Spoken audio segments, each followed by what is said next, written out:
What's up, guys? This is NLW/Great Sneeze bringing you another episode of Gran Turismo 3. Before I get started, be sure to watch the whole video, leave a like, comment, subscribe, hit up that notification bell, follow me on Twitter at VictiniForLife, check out all my YouTube videos, I do have playlists, and be sure to everything gets out. It does help out a lot. I always appreciate support and feedback. Alright, we are going to be doing the first half of the All Japan GT Championship. Last time we did the GT All-Stars. I do not have the car that I want, so we're going to go ahead and buy it. I was going to record last night GT6, but I kind of had a mental breakdown last night because I felt like I was a useless person and I don't deserve anything. We're going to buy this beautiful Castrol Tom Supra. Now we're back under 1 million, but we got this. We need to do some serious upgrading, because there's going to be one race, there's going to be a couple races where it will physically be impossible to win. I'll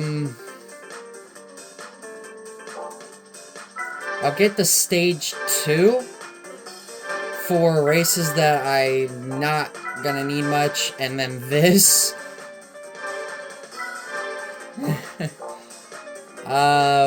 I don't need anything else. I am going to do an oil change, though.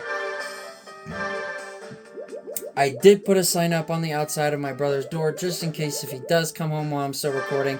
There is a sign up saying, "Do not disturb recording in session." I have not had to do that in a long time. So we're going to be doing the first half of the GT All-Stars. That was the last 2 episodes. The All Japan GT Championship. 10 races, and they're gonna be kind of difficult. Especially this one. And this one. But 30,000. Let's go. Grand Valley is race number 1. I actually did this championship not that long ago with the Castrol Mugen NSX, and it went really well, so... Alright. So here we are. Thank God for just one Supra at least.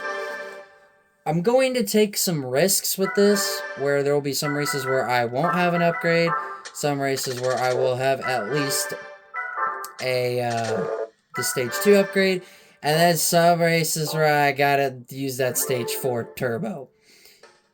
Especially for test course and Rome. So here we go. No upgrades for race 1. So we're going to be kind of all over the place with the upgrades and stuff. So here we go.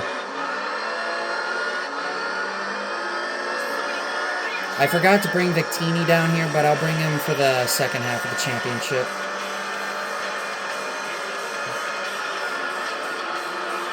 My prize car was a little disappointing. I got the Super Autobacks Apex MRS. I don't really know where I'm going to use that thing.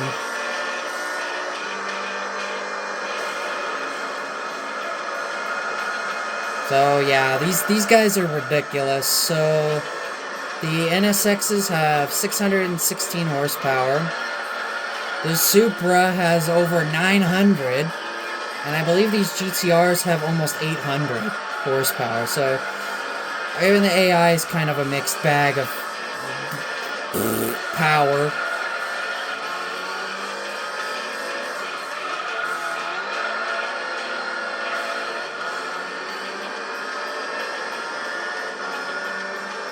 You will be hearing the awesome engine sound of this thing for multiple hours.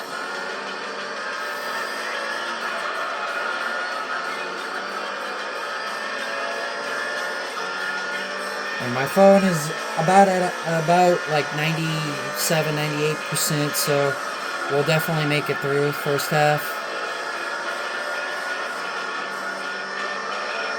I don't know how long each episode's going to be, but I can tell you that the second half is probably going to be longer than the first.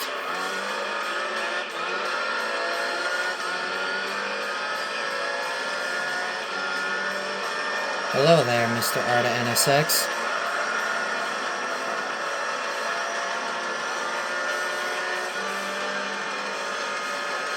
And yeah, he's gonna go right by me. Because more horsepower. But I am the superior driver. I might do GT6 tonight, I'm not entirely sure. That is if I'm up for it. I do have enough space to do at least one episode of this championship, so I made sure to prep for that. You know, yesterday I did... It was either... I think it was the day before where I did 3 Test Drive Unlimited videos. And I did a Minecraft video the night before.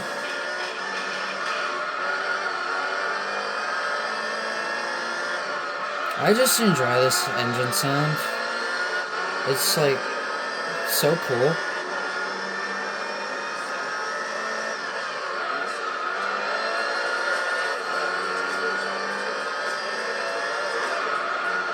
We really won't be having to buy really any more cars now that I have this. And this is obviously the second major championship in the professional league.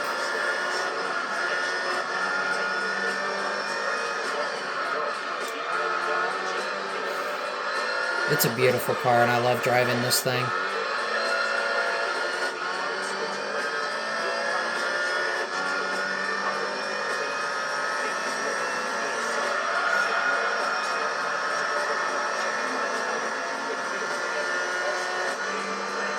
I don't know how long my brother's gonna be gone for. He's been gone for almost 2 hours, which in that time I probably would have had this episode done. But I myself had to eat dinner and I was playing Minecraft, and I am having a lot of issues with Minecraft right now, where it keeps crashing and the database is corrupting. This morning when I tried to get on Minecraft, I had to restart the PS4 3 times just to fix the database, and it's all because of Minecraft. I don't know if it's because of the add-ons, I don't know if it's because of how long we've had the game for, but I am seriously starting to get nervous with Minecraft right now, more than any game that I have. I'm more worried about it than GT4, even though I've had some pop-ups with GT4 where I've had on the loading screen where it's shown red instead of white, and the red meaning that it's the loading issue. Loading is starting to become a little bit of a factor, and the game is starting to wear out. That is the one thing I am concerned with GT4. But obviously I'm not doing a full Let's Play on the game because, well, one, it would be physically impossible, 2, 24-hour races and Formula GT World Championship, and 3, I would need to find a lot of recording time. And the way that my brother's been here for the last several weeks, has also been a thing, too. So, yeah. Kind of rolling right now. Kind of expected. We're going to be kind of jumbling up all over the place here with the upgrades. I probably won't take this car for the Grand Valley Endurance. I'll probably take whatever I get from this championship, because I'm pretty sure all the prize cars are GGTC cars, whether they're GT300 or GT500 class. I'll be taking it for this race, but the Endurance. I mean, the Endurance race is pretty much what I'm up against here. So, there's some good prize cars for the Endurance race here. There's one that I really want.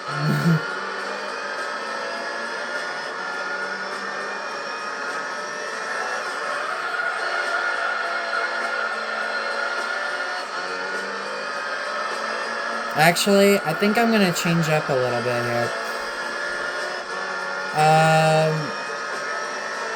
What I am probably going to do is do all the major stuff, excluding the super license stuff, and then doing the endurances. That way, if there's a prize car I want, you know, for the Dream Car Championship that, you know, say I don't have, and that I really want to use, there's a few options there. I think my brother just got home. Dang. I should have started this a lot sooner. More than an hour and a half ago. Instead, I was too focused on frickin' Minecraft. Me and my thick-headed skull not thinking straight. He took it quite well the last time when I recorded 3 episodes of Test Drive Unlimited, so... that was almost an hour's worth of recording.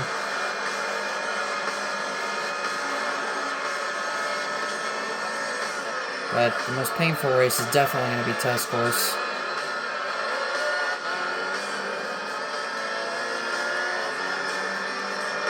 I might be able to win Apricot Hill without the upgrade. But should I chance that, is the thing.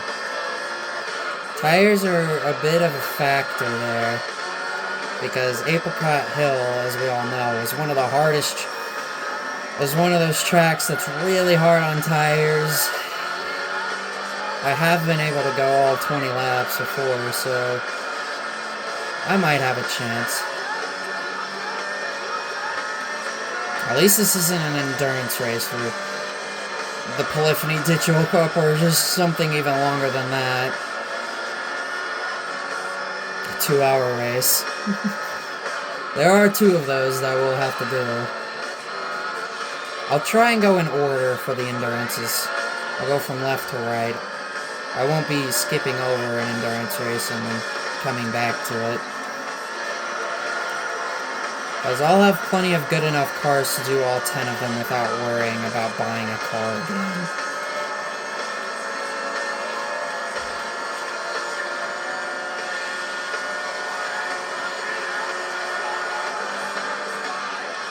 I really wanted to get back to GT3 because I know I hadn't recorded this game in quite some time, so I wanted to come back to it.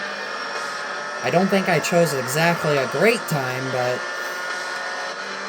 I should have thought smarter.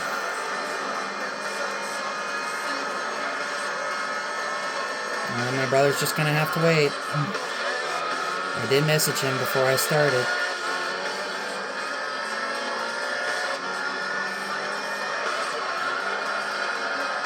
I left the Game Boy Color and stuff out there on the couch just in case if you wanted to play on that.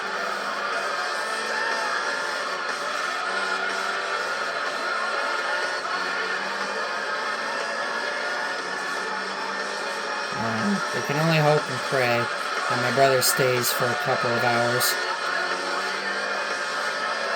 A couple more hours, even if it's till like 9 o'clock. But I know my brother really likes to spend a lot of time with them. The people that he's with, you know, good friends of ours.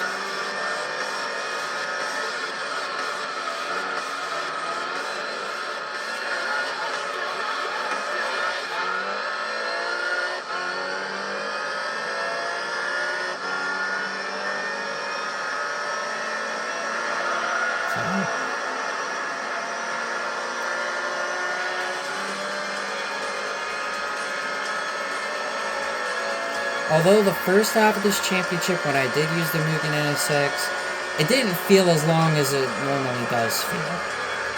Like, it felt shorter.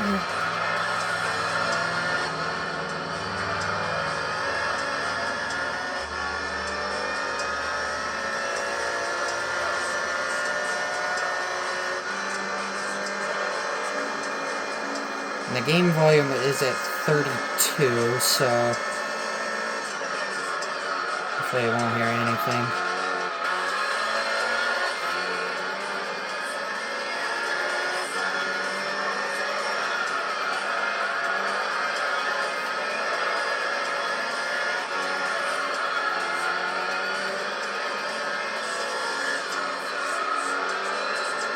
What would have been a really good day to have recorded would have been the day that my brother was, well, we all ended up going. We helped a friend out clean their apartment.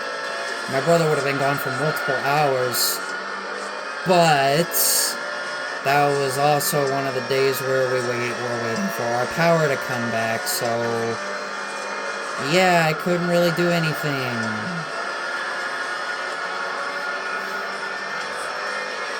Which sucked.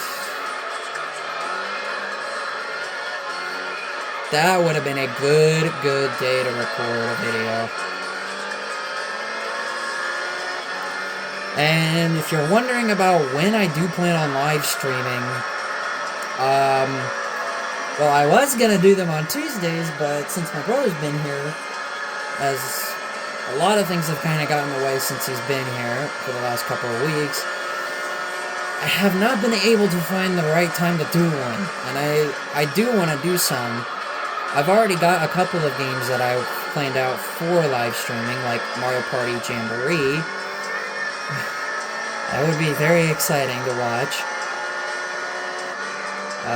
They'd be on Tuesdays, but again, just have not been able to find the right time to do them. It's either my brother's been here for the last couple of weeks, I'm really tired at night, I'm watching TV with my mom, I'm talking with friends, I'm playing different games, whether they're on my phone or on different consoles, or I've been focusing on GT4 and my walking. And basketball. Or NASCAR races. There's a lot that I've been dealing with. So, it is a bit bumming, but I will hopefully find a day where I can be like, yes, let's live stream something, and not have anything get in the way. I know basketball season is almost over. We're on to the Sweet 16 now, and then it'll be the Elite 8, and then the Final Four, and then the Natty. NASCAR has a long way to go. We're not even halfway through the season. There's no football, although the NFL draft will be coming in next month, which I definitely will want to watch that. My walks, I usually like to take on nice days. Not at terrible times, like, I like to sometimes walk early afternoon, late evening, sometimes early morning, but then again, I'm still waking up and talking with a friend of mine, I'm still checking my games, I'm still doing my morning routine, you know, like brush teeth, floss, etc. So, there will be a day where I will live stream. I already got a playlist set up for them, and hopefully I can get to some, because I definitely want to live stream something. I know people have told me they want to see me live stream. Trust me, I will get to this. It's just, I need to find the right day, I need to find the right time, and I need to find the right games.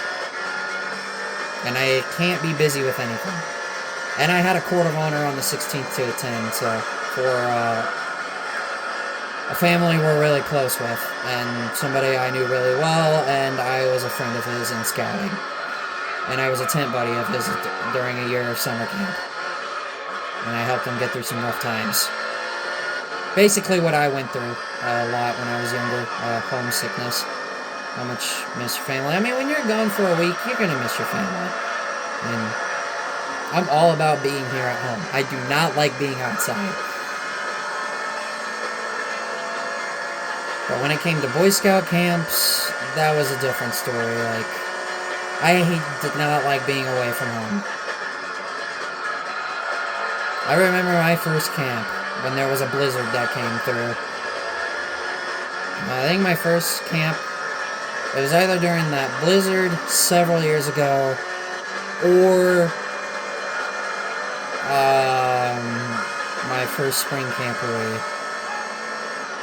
Which, by the way, this was like more than 10 years ago. My last year in scouting, I think, was 2000... I think it was 2019.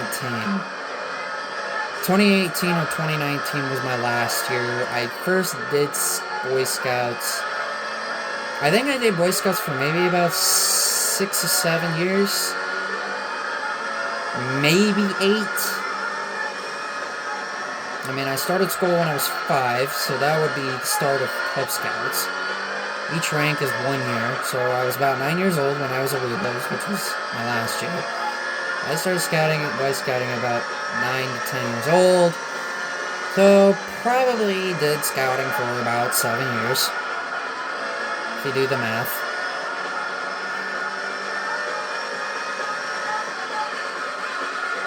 Seven to 8 years. There were some great moments, there were some sad moments, there were some hilarious moments, there were some awful moments. And then there was just time where I liked to be by myself, because that's just kind of how I naturally am.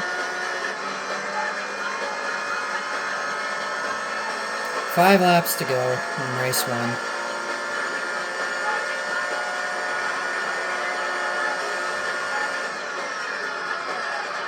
Saved one of the longest races for the start of the championship.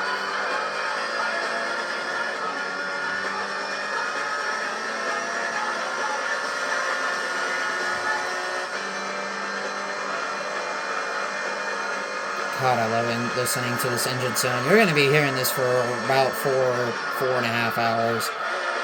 This championship is longer than the GT All-Stars, so be prepared. Formula GT is the longest, Polyphony Digital Cup is the second longest, this is the third longest, and the GT All-Stars is the fourth longest championship. And we got our first pitter. I did not catch on who it was,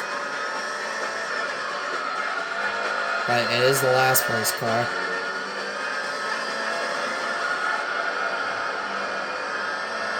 I'm just happy that I'm finally recording GT3 again.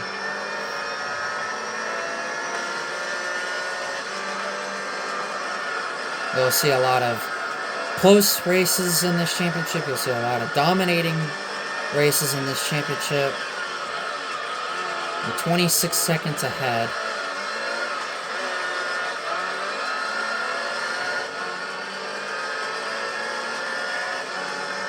I think there's really only going to be like 2 races where I'm going to need the stage 4 tune-up. Test course being one, and then Tokyo being the other. And then some races where I don't need the upgrade, and then some that I'll just need the stage 2.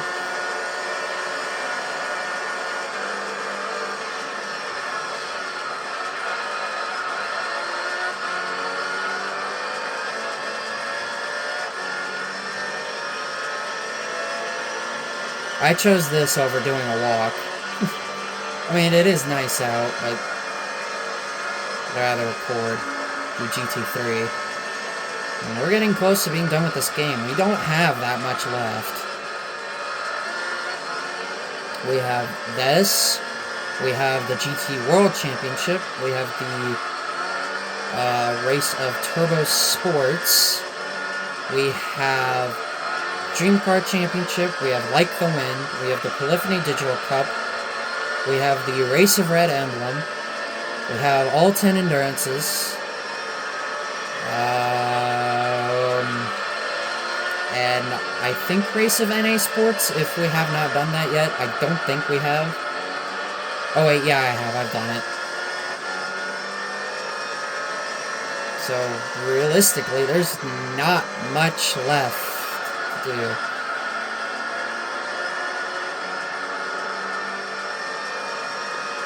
first super license event I'll do is Like the Wind.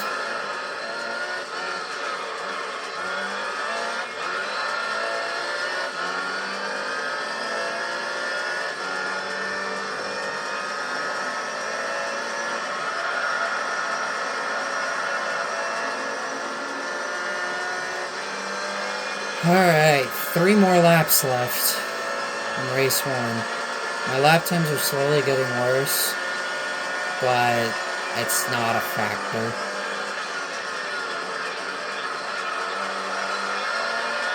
I will need to increase top speed for test course.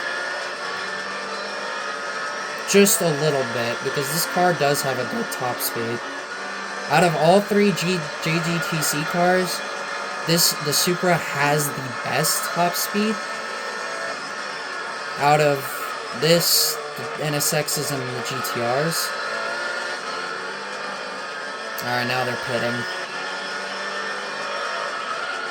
I'm gonna take a guess that one of the GTRs is running last.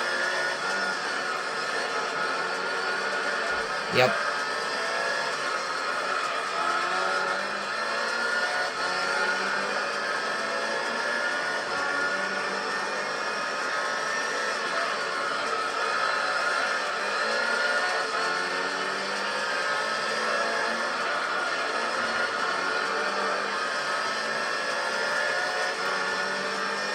Now, this Axel GTR is in second, but he's the only one who has not made his pit stop yet. So he will have to surrender that second place finish. Or second place position, I mean.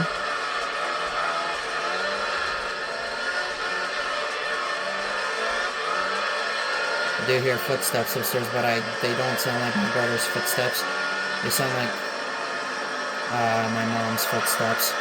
I can usually tell who's upstairs by a footstep sound. That was definitely my mom's footsteps. It didn't come through because it was really quiet.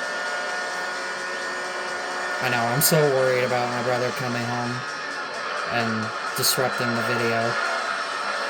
Well, I know he'll get home safe, but it's just when.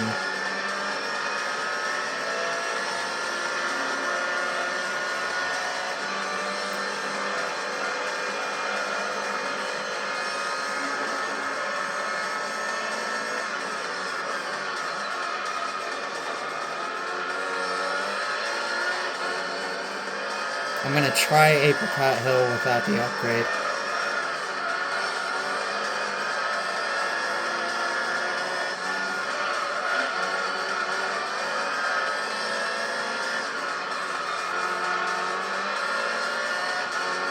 As far as the first half, we should be able to win at least 3 races without an upgrade. This one, Apricot Hill, and Route 11.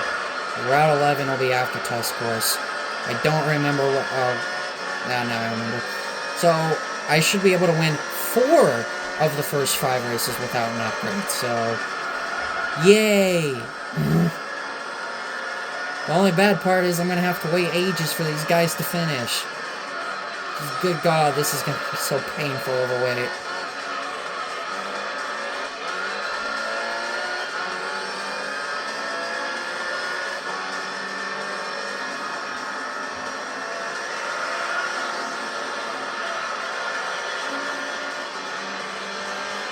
Alright.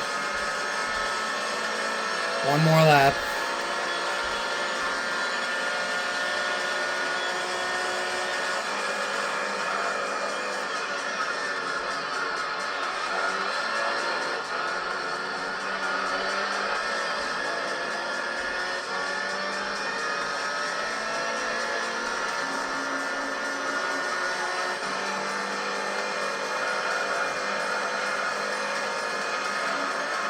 At least you guys don't have to sit through the waiting while I let these guys finish. It is horribly painful to sit through.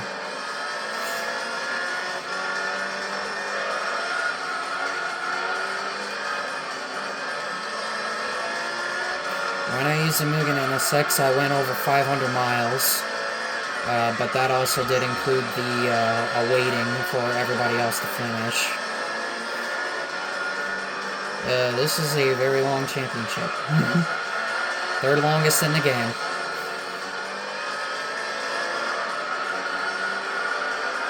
Final time on the bridge. Apricot Hill should be a little bit shorter. It's not as long of a track. Lap times will be much quicker. So,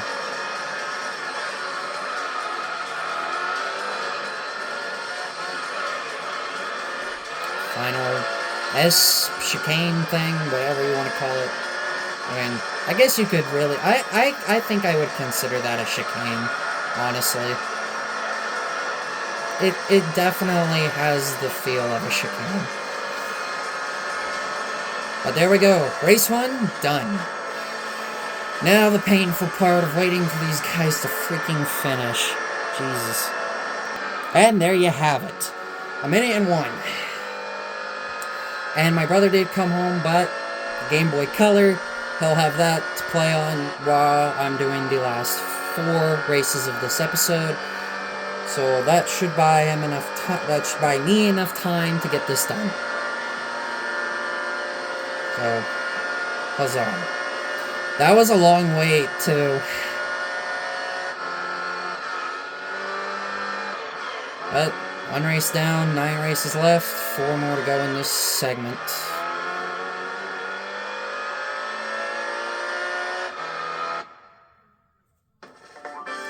$30 grand, which means we'll be getting $300,000 overall in this championship, plus whatever the championship winnings are.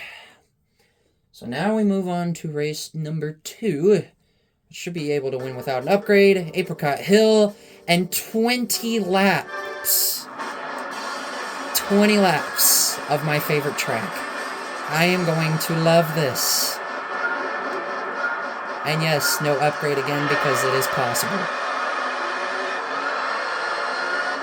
So here we go.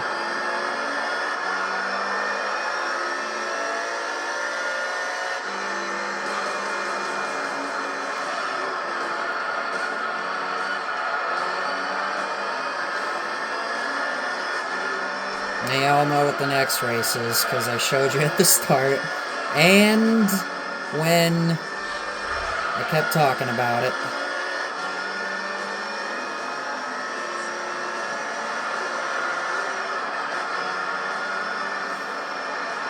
Oh god, clip the gravel there. Wow, I really had nowhere to go on that, on the sweeper. GTR is gonna obviously be faster than me. This track eats tires for breakfast. My tires are probably going to be burnt orange, or maybe even red by the time we're done with these 20 laps. This track is probably one of the tracks that wears out tires the quickest. I don't know what it is about this track and tires. I've never been able to figure it out. I may have to research that. This race should be much more competitive than Grand Valley. I mean, Grand Valley is always an easy race in this championship. Now, these laps are about 20 seconds faster. 20 to 23 seconds quicker. So yeah, this race will be a little bit quicker, but it makes up for having 5 extra laps.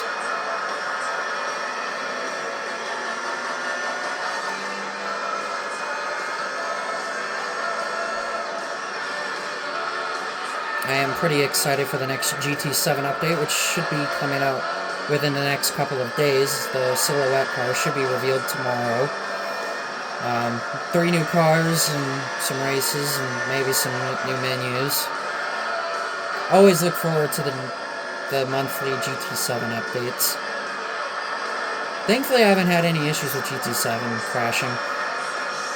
Well, I have, but it's been mainly because of custom race. I already did custom races and the game tends to crash on replays. Okay, never mind. These lapse times are almost 30 seconds quicker.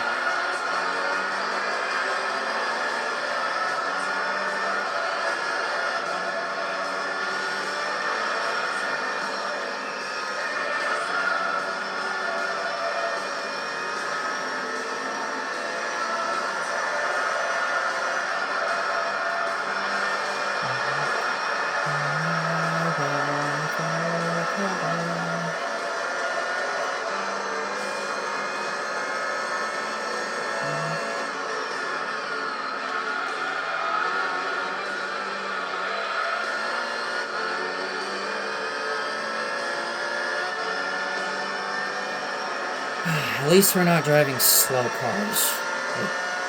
It's still gonna take a while.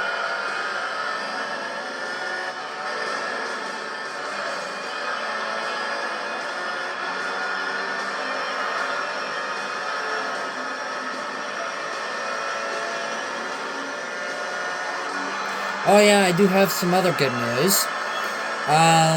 It revolves around my Gmail. I have, within this last week to about week and a half, have not had any spam mail. As in,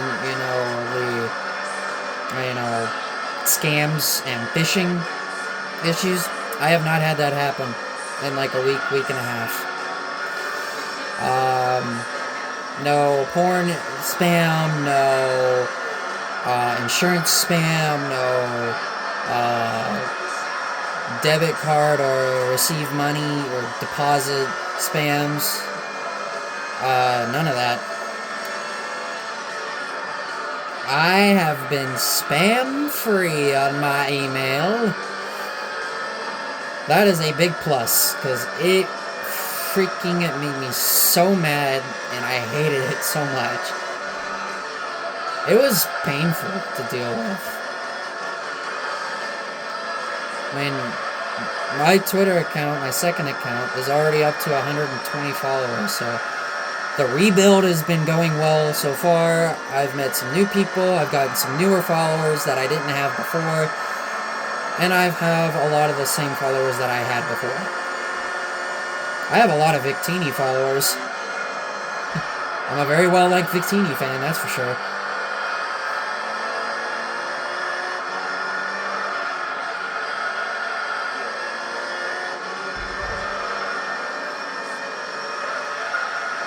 I'm amazed that these NSXs are actually doing as good as they are. Especially the Arta. The Arta always seems to be the one that's always terrible. That's the grass.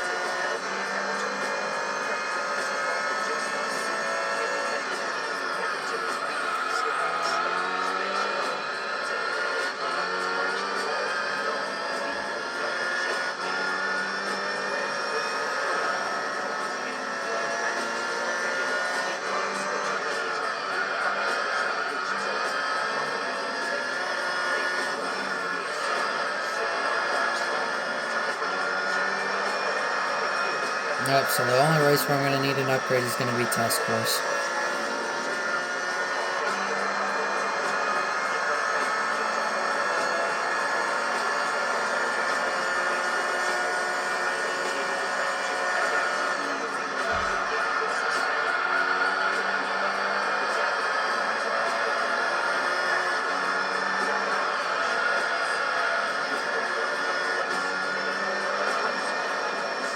You know, completing a full playthrough on this game is difficult enough, but doing a full Let's Play on this game and putting it on YouTube is even harder.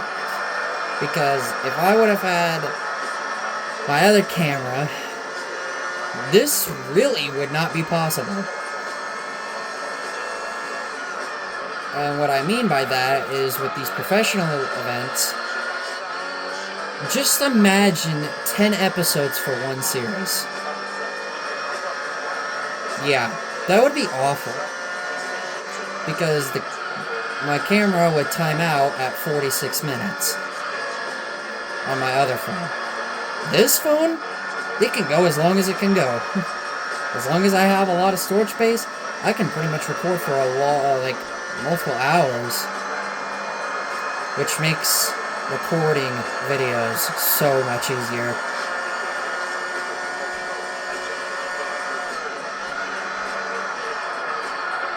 So much easier. I'm so glad I got an upgrade on phone. And my storage space is doubled than my previous phone. My other phone could only hold 128 gigs. This phone can hold up to 256.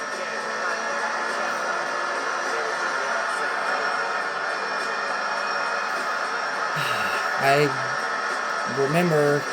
don't remember what month I got this phone in, but I've had it for a couple of years already.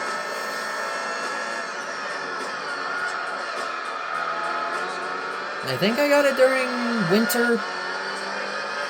I think I've had this phone for maybe about 2 years. Close, I think. Either that or it was late fall where I got it. Definitely not Black Friday. Good God. Never want to experience a Black Friday event. Because we all know how people are with those. I mean, people get seriously injured and trampled on for even the littlest of things. I mean, who knows? Somebody could go crazy over a frickin' soccer ball. And people are throwing punches or trampling somebody over just for a soccer ball. I mean, who knows? I remember the year when I asked my mom to get Test Drive Unlimited for Black Friday. And I kept waiting and waiting and waiting several hours thinking, when is she gonna get it? When is she gonna get Test Drive Unlimited? I hope she gets it. I never got it. And I was upset, and my mom didn't take it too well. I was practically begging for it.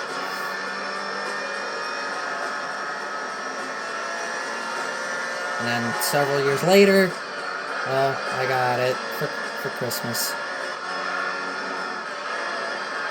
Along with GT4.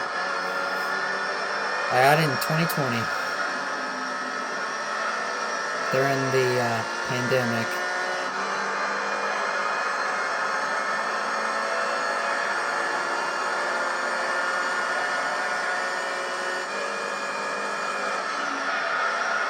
Thanks to my brother. If I didn't have my friend Zach, I would not have this game. If it wasn't for him, I would not have this game. If it wasn't for my brother, I wouldn't have Test Drive Unlimited in GT4. If it wasn't for my mom, I wouldn't have Sonic Riders, Zero Gravity, or Sonic Mega Collection Plus. And Corvette.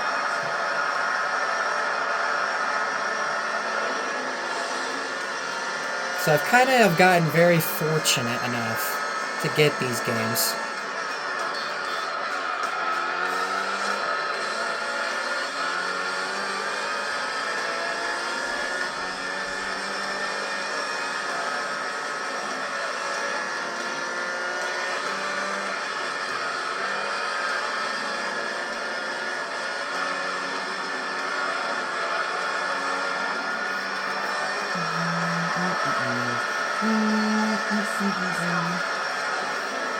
Oh, 16-second lead. I wonder who the car is struggling in last place. Probably the GTR. The Zexel GTR.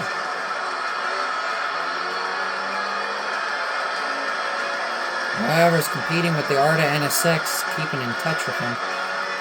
I want to think it's the Supra.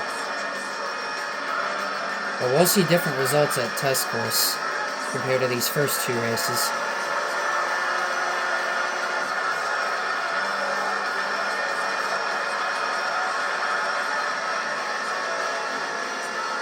I won't qualify for test course because I think I'll be good enough to win it.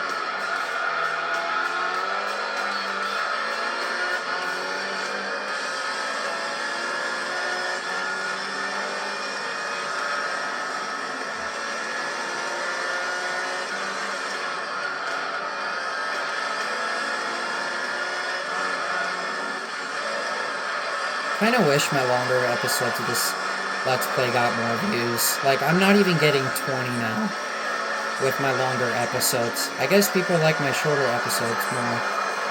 But, I mean, when you're in this part of the game, we're expecting long episodes. And there's not really much I can do about it.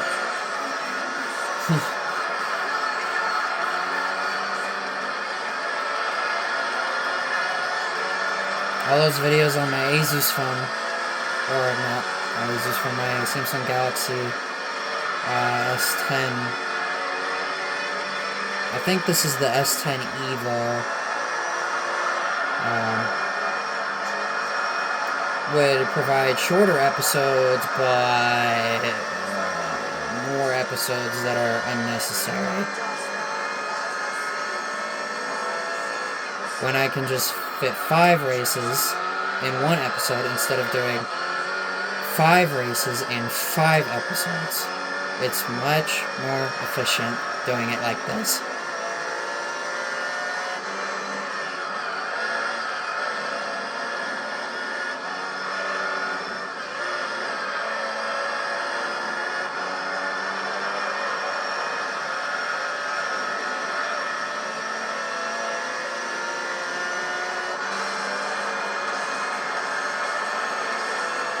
Two.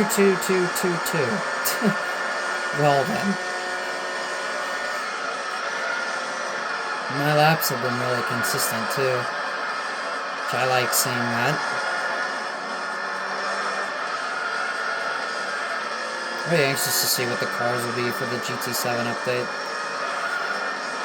I'm kind of hoping for some older cars in past GTs, but I'm not counting on it. There is a possibility we could get the Nissan Micra back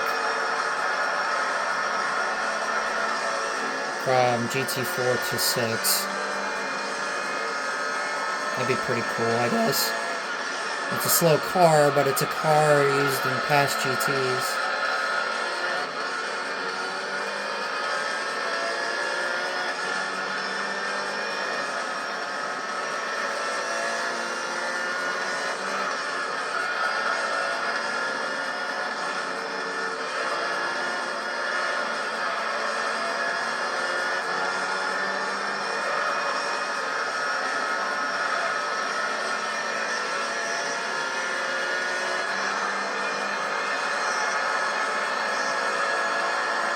Just a heads up, there are 3 races in this championship that have 20 laps. Other than that, all of them are 15. We'll be doing 2 20-lap races in this segment, and the other 20-lap race in the second half. Thankfully, test course is not 20 laps. It is one of the 7 15-lap races.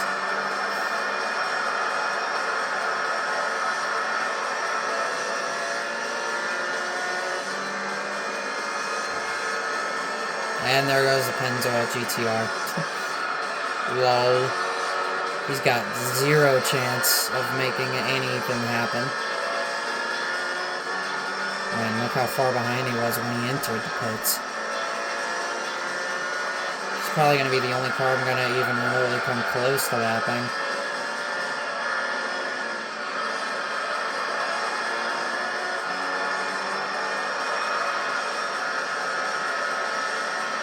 This track is so much fun. This track is so awesome. It is the best track. Sorry, Craze.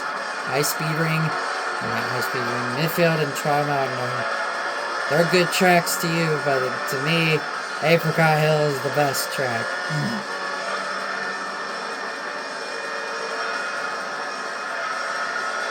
Even though Trial Mountain is in GT7 and Apricot Hill is not, but maybe it's for the best because, I mean, all the original circuits that were in past GTs like Deep Forest, Trial Mountain, Grand Valley, High Speed Ring,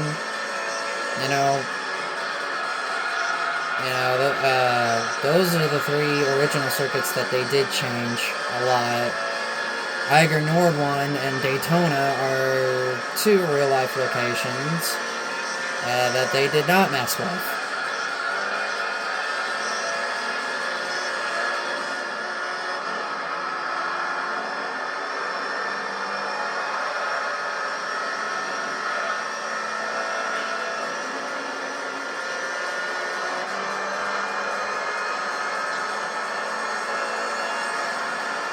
Oh, hello there, good lap.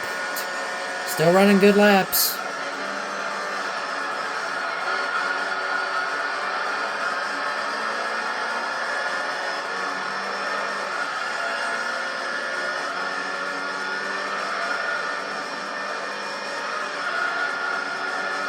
Gonna try and go the rest of the distance.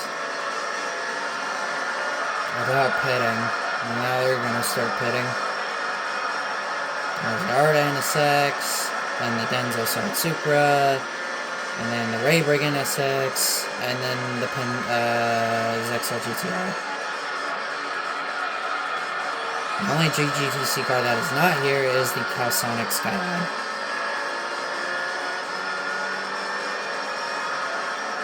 But oddly enough, that is the only GGTC car in this game that does not end with, you know, it's kind of the odd one out. Well, no, the Castro Mugen NSX is not here either. There's 3 NSXs, 3 GTRs, and 2 Supras. There's a total of 8 GGTC cars in this game. And then you got the GT300 with the Super Autobacks Apex MRS and the Seawest Razo Silvia. The MRS obviously being the better car. Would be the one I would prefer to use.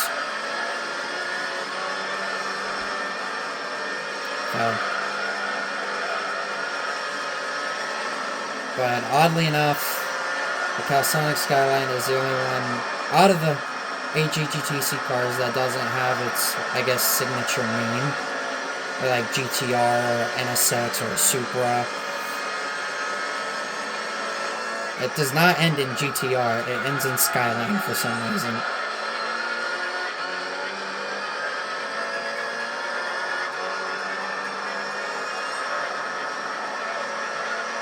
It's going to be another long wait, but I don't know if it's going to be as painful or not. I mean, this track is shorter, or the wait probably won't be nearly as long. But I am still gaining a lot of time. And I see the Pennzoil GTR. Oh my god, I almost ran a 15. On worn out tires, of all things. I tend to run my best laps at the end of the race, more than at the start or the middle. For some reason, the endings of a race is where I excel the best. So, if I am close enough to someone in a race, I'm probably going to end up beating them out. If I'm within striking distance, because I run so well towards the end of races. I don't know. I think that's just that's just me.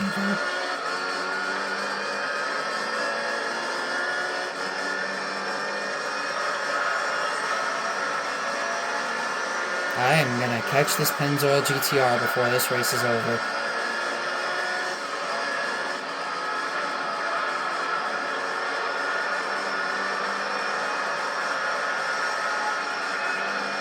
On turn. All my tires are wearing out. I've only got 3 more laps to go around here.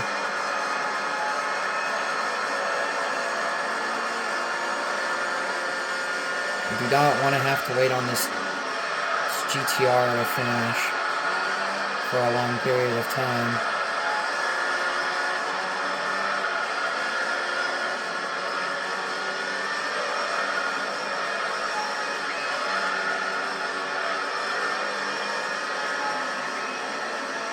My right hand is starting to hurt. Not my fingers, thankfully, but my hand, I can feel it. There's a little bit of pain.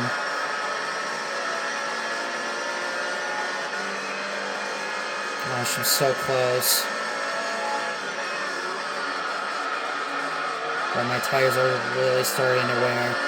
Right front is turning orange.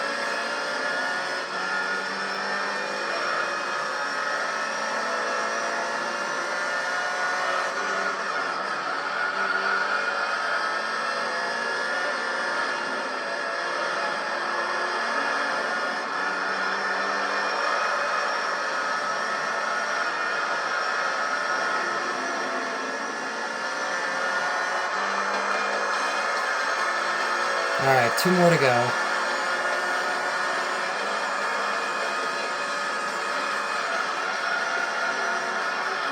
Can I get by the Pennzoil GTR before this is over? Yes, if he can quit blocking me for no absolute reason.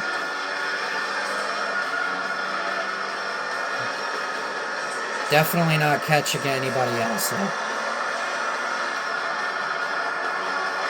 But he's got a lot better tires than I do, so I'm going to struggle a lot more. Can I win by a minute?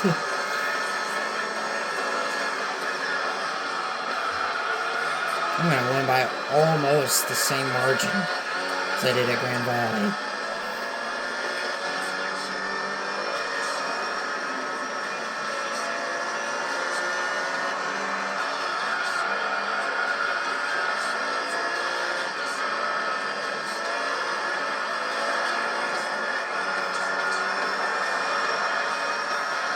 Alright, I should be able to stay in front of Pennzoil GTR now.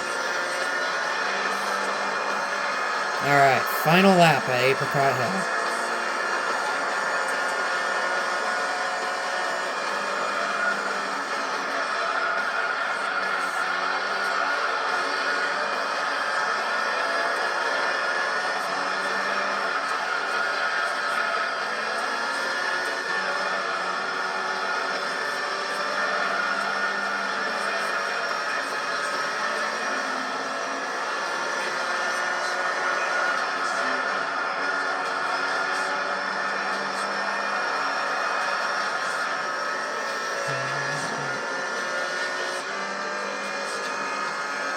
My gosh, my margin is going to be almost exactly the same. The wait's going to be fun. At least I won't have to wait on the much on the Pennzoil GTR to finish. Y'all know what's coming up next. Pain. And lots of it. Well, with the Stage 4 Turbo and whatnot, I should be okay. And off the final turn. Oh my gosh. There we go. My tires just made it. And there you have it. 1:01 again. But just a couple tenths larger. It was like 3 tenths more here than Grand Valley. It was almost exactly the same. Unreal. Everybody finished where they did at Grand Valley. It's 2 races complete. On to test course. Oh god. That race is gonna get boring really quickly. If I dominate it.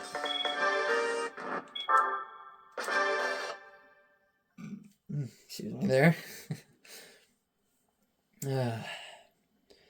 So, time to put on that Stage 4 Turbo. Because there's no way in heck I'm going to win this race if I don't do that. 956.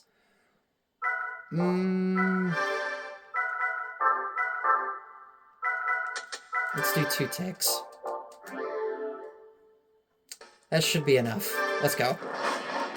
15 laps of test course. At least I have a buttload of power.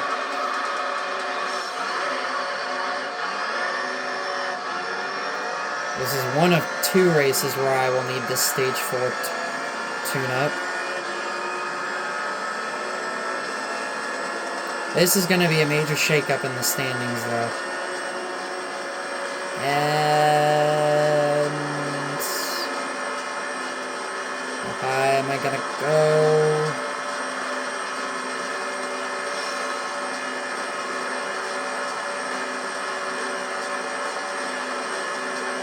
I don't think this race is gonna be very exciting. But this will be fast.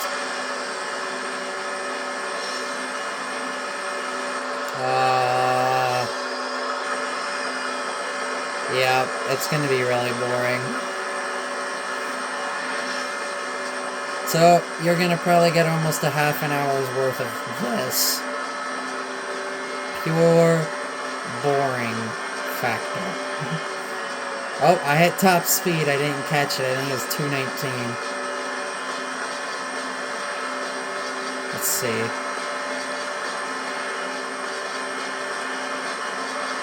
No, I won't be able to find out till the the front straightaway.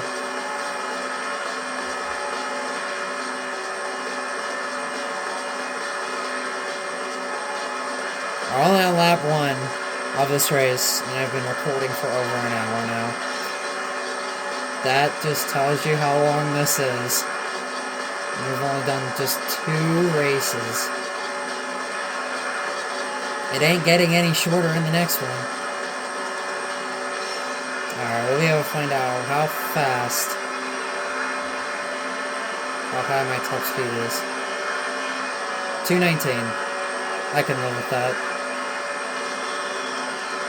And I gained 9 seconds in 1 lap, so yeah, this is gonna be easy, but with having the Denso Sword Supra at second and having 916 horsepower, I only have 40 more, so I'm gonna gain a lot of time in a full lap, but I don't think it's gonna be enough to lap him.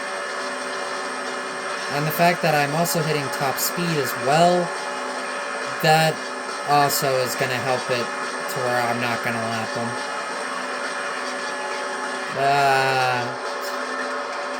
This car is so cool. I've always really liked the way this car looks.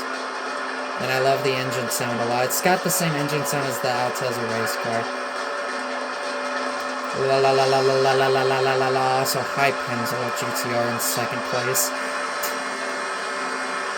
Well then. And then the 2 stragglers are going to be the NSXs. The NSXs probably are the best handling ones out of the group of 3, but they have the worst top speed out of all 3. Whether it be the Supra, the GTR, and itself.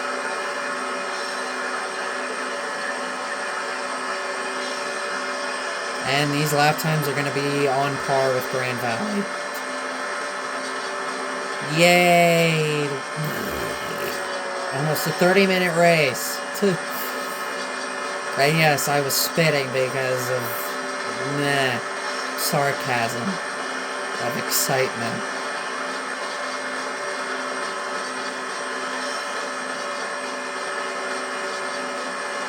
Gonna be a whole lot of this. Open air, with nobody challenging me. Gee, I wonder if my tires are gonna make it all the way through. If anything, test course is really soft on tires. That and Monaco. Test course and Monaco are 2 tracks that are not really that hard on tires at all. Probably because this is an oval and it's flat, so you're not really going, I mean, you're just going in a straight line. And Monaco, despite it being barely over 2 miles, the lap times make up for how short it is. I mean, the lap times are about even with test course, Route 11, and Grand Valley's lap times. Despite the track being just barely over 2 miles or exactly 2 miles. But it's because there's so many tight, twisty corners. That's why the lap times are as long as they are. Now, if it was not as tight and twisty, then the lap times would be much shorter. They'd probably be about what Apricot Hill's lap times are.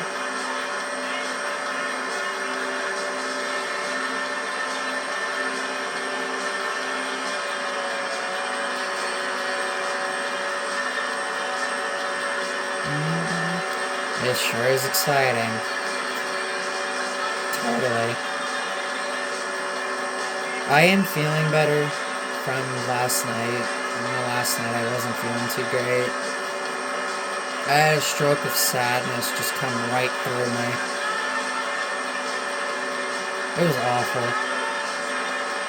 I ended up going to bed even well before 11:30.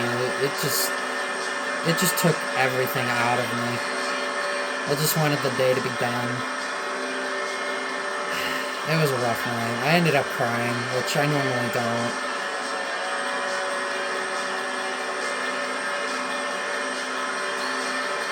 I guess maybe it's kind of the way that my second relationship ended, but I mean, it's not necessarily over with. We're still best friends. Just not in a relationship, boyfriend-girlfriend kind of thing. But I think that's where it came from, because I felt terrible. Because they are, I'm their only friend. And it was obviously sad for them to hear it. I think that's where the sadness just came in. Like, I just was not feeling myself. I feel a bit better now, but I can still feel that emotion of sadness. But it's not as heavy.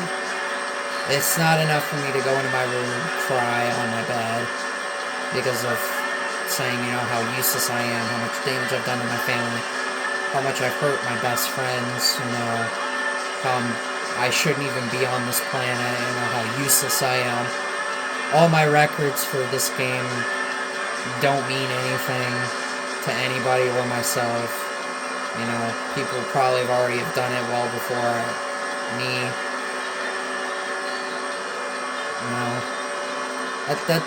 That was the feeling I had last night. And when it came, it hit hard. Like, my heart sank. My emotions just really kicked in. I'm telling you, man. I am taking a break from Discord for the time being. My time on Twitter will be limited. I won't talk as much. I won't post as much. I'll still post, but it won't really be a lot. Discord, I'm pretty much going to be silent, offline. Blue Sky, I really won't be active. Insta, I won't be active. Facebook, I don't really use that much. I mean, I have it for the sake of my family and other family members and whatnot.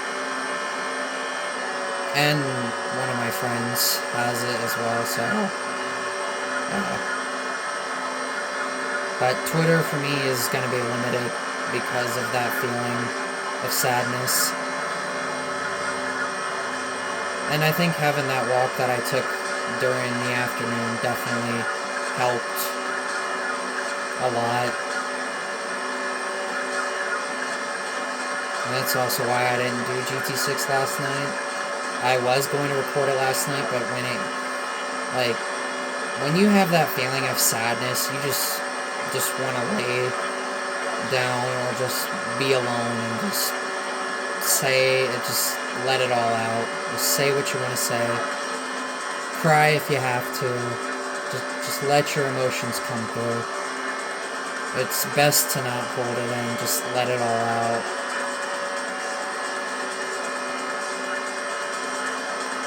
And that's exactly what happened. I haven't cried like that in a long time. I'm gonna say the last time I cried like that was, oh my goodness. Gosh, I don't even know. I don't cry that much. It's kind of a surprise to see it happen if you catch it. I think within the last 5 years, I have maybe cried maybe 5-6 times out of over 1,600 days. I don't cry very much. It's a surprise if I do. Because I really have a hard time doing that because my frontal lobe damage prevents emotions from happening. And that part of the brain impacts my emotions.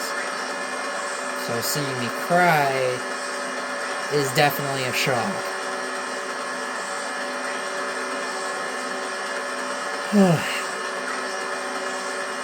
Goodness. But I am doing much better now, so y'all don't have to worry now. Today's been a solid day, for the most part. Been playing a lot of Minecraft, but the game keeps crashing. As I mentioned earlier, I've had to restart the PS4, rebuild database corruption 3 times. I think Minecraft is nearing its end. Like, seriously, I think it is. I don't want it to end. I don't want it to end. At least Epic World 6 doesn't crash. I was still debating on whether or not I wanted to put the pale oak trees in Epic World 6. Over by the cherry blossoms, the cherry trees. I call them cherry blossoms a lot for some reason. I mean, they pretty much are.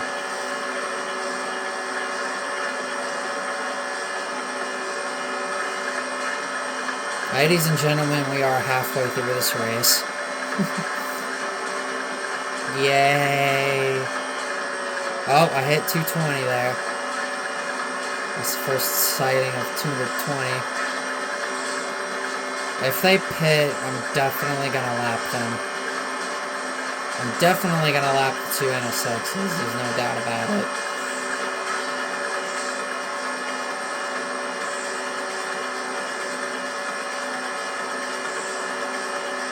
Polyphony Digital Cup will probably be a bit different. I'm not going to do 5 races per episode. I'm probably going to split it into 5 episodes because of how long it is. It's 20 lap races each, and they all kind of take a while to complete, so... And we ain't driving race cars for that championship. It is your regular, everyday cars. Like Corvettes, Imprezas, Lancers, Mustangs, NSXs, like, on a rare occasion an XKR or something. Yeah, we're driving regular, everyday cars. So the races are going to be long as heck. So I'm probably going to do 2 races in each episode, just to not make the episode feel like a drag. Because if I did 5 races in one episode, we could be talking like 3-hour segments. And I don't think you guys want that, and I don't want that either. So I will probably be splitting that championship into 5 episodes, 2 races each. Especially the ending, my goodness. Each episode's probably going to be between an hour and an hour and a half. Or close to that. So yeah, it's going to feel really, really long.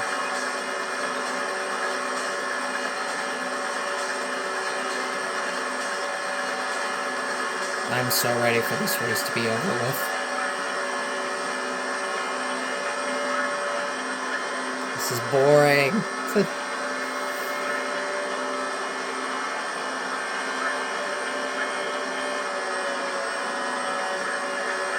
There's a small chance I catch the 2 GTRs in the Supra. I mean, it's not out of the question, but how close am I gonna get? I'm probably going to catch the NSXs either on lap 10 or lap 11. It's probably going to be lap 10. I probably need maybe about another 2 or 3 more laps before I catch the 2 GTRs in the Supra.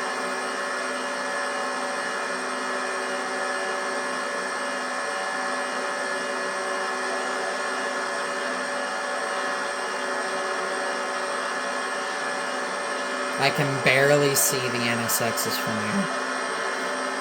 They are just so freaking tiny. It's like a little speck of dust. Small. Not anymore. Because I've pretty much have caught them. This is gonna jumble up the points. Right now the Rayburg NSX is beating him. I did this on my final playthrough. The Arda NSX beat out the Rayburg NSX where he was in front of him. It is the opposite this time. Their top speed is only like 180. It's very underwhelming for the NSXs here.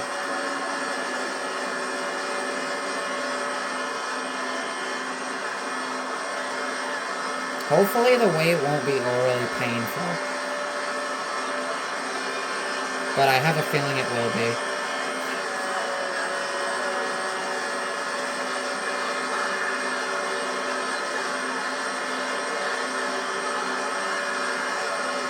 And it's probably going to be a couple more laps before I catch the other 3.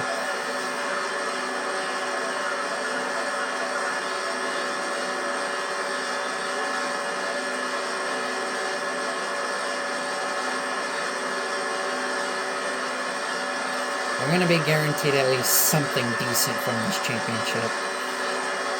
At least something I can use for an endurance race, at least. Even if I get the MRS, I can use that for something. 5 laps to go. So a lot of racing to go.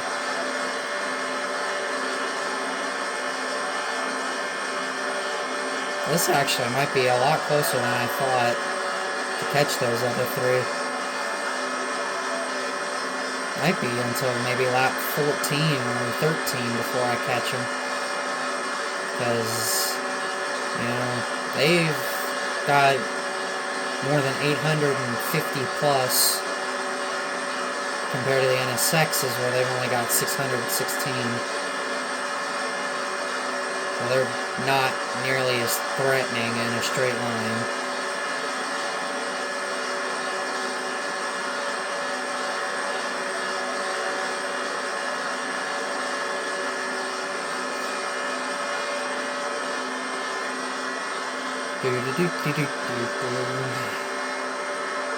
Oh, it's nighttime outside right now.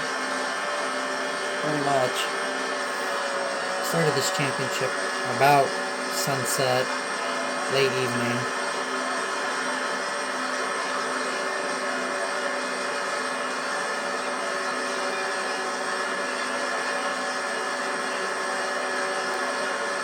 And it'll probably be about the end of lap 12 when I catch him.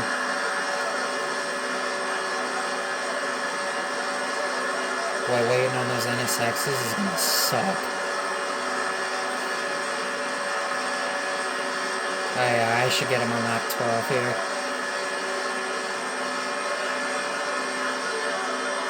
Rather than are at the very beginning of lap 13. La la la la la la.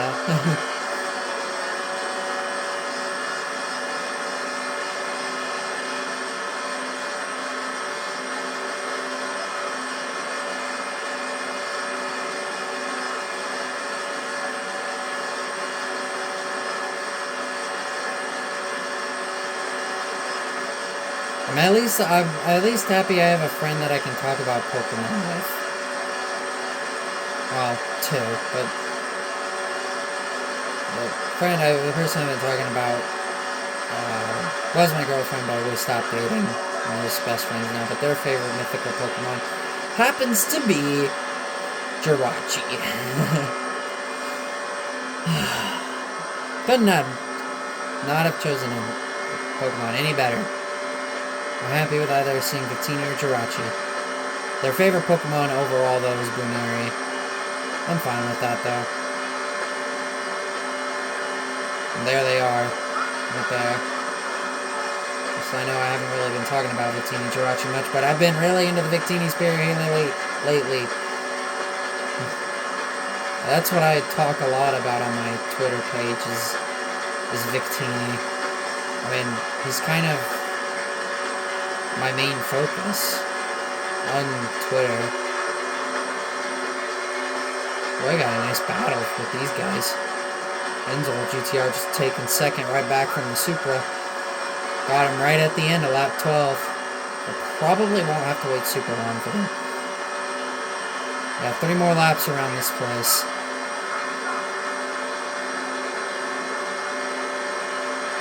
Now with oil wear, you know, they may stay close.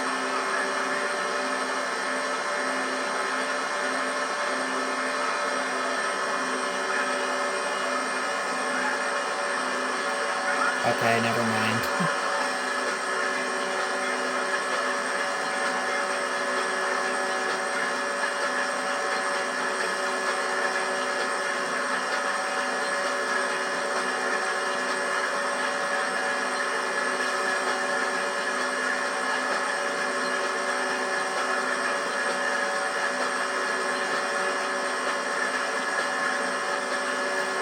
Is there one to go yet?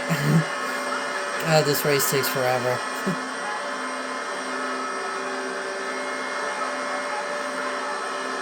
My impatience is kicking in. I'm a very impatient person. I've always have been like that. But I try not to be during my videos.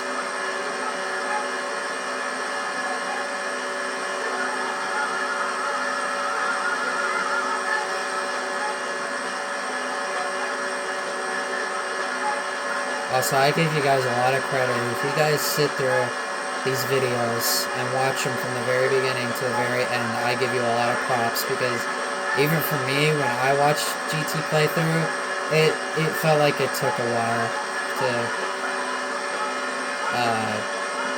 watch. Same with GT4.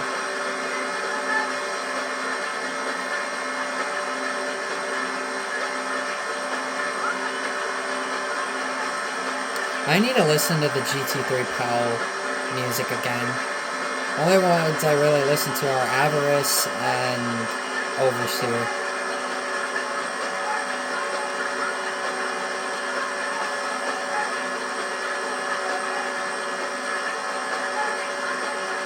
Those two are bangers.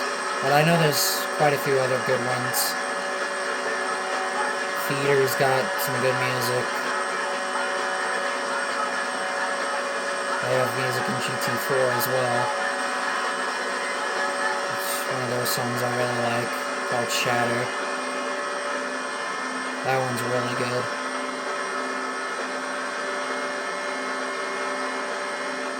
Gran Turismo, Pokemon, Smash Bros, Legend of Zelda, and Knights are my biggest franchises that I love the most. More than anything. I love the Mario series. The Sonic series is okay, but Sonic fans tend to be a little bit on the retarded side, and they are half the time, they're a bit stupid and dumb. Except for a couple of different people. Because there are some Sonic fans, especially the Sunazers. A lot of them I respect, and I do like being in that community. Final lap at test scores. But a lot of those people in the Sonic community are absolutely retarded, and they're not very smart when it comes to decision making, and they like to trash Mario fans and always think that, oh, Sonic is better than Mario. Like, you wonder why there's wars between the Mario community and the Sonic community, is because the Sonic community, they always start it first. They always want to get the last laugh, and they always want to get the last word, because Sonic fans think that Sonic games and Sonic community is so much better, when in reality, the Mario series is far better than Sonic. Honestly, Sonic is really the only thing that I care about in the Sonic community. Other than that, meh. And some of the older games that they have, like Zero Gravity, the Mega Collection Plus, Sonic Heroes, Sonic Unleashed, Sonic 06, Sonic Riders, any of those games. But other than that, yeah, you're not going to catch me in the Sonic community that much. Now, as far as Sega characters wise, Knights, definitely. For sure. You're going to catch me talking about Knights a lot, too.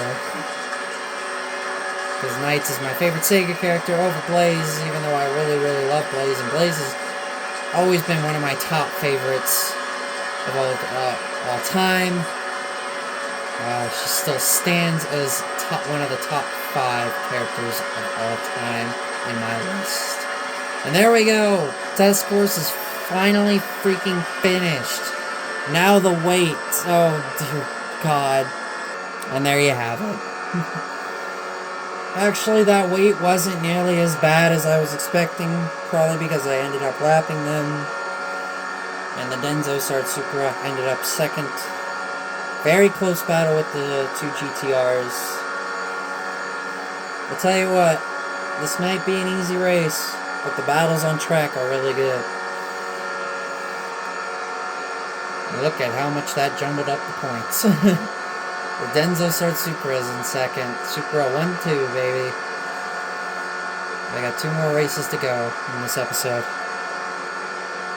Alright, we'll take the upgrade off and we'll take down the top speed 2 ticks. Back to where it was before. On to race 4. Where I will not need the upgrade for these last 2 races here in the first half. Route 11. Alright, take that off.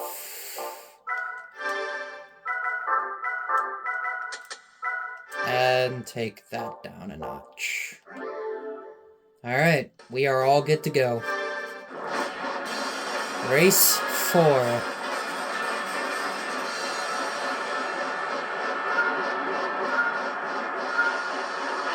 Here we go.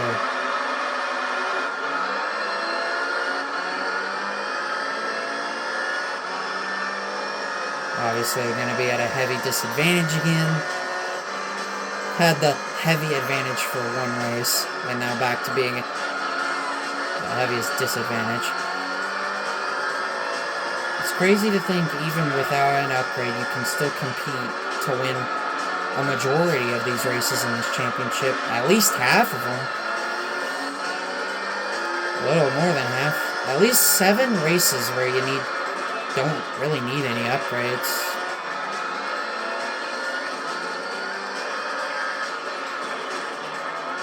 I get to deal with this retarded AI again. I am expecting to get de-freaking destroyed in this section here. Well, I didn't get clobbered like I thought I would have.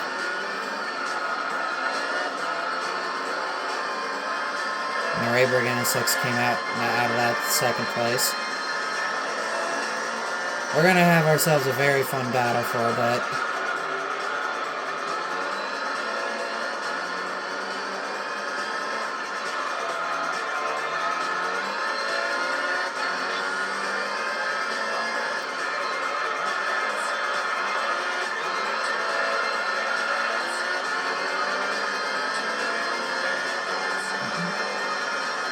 So, the Arta NSX is sucking.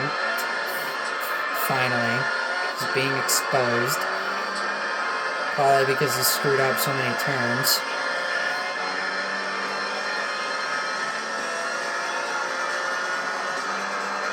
This race is going to be like a half an hour. Ugh.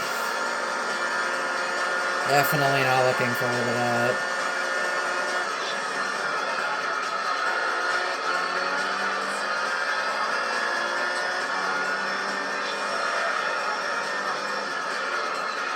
So just a fair warning, the next race, I've had multiple instances where certain cars have gotten stuck on pit road.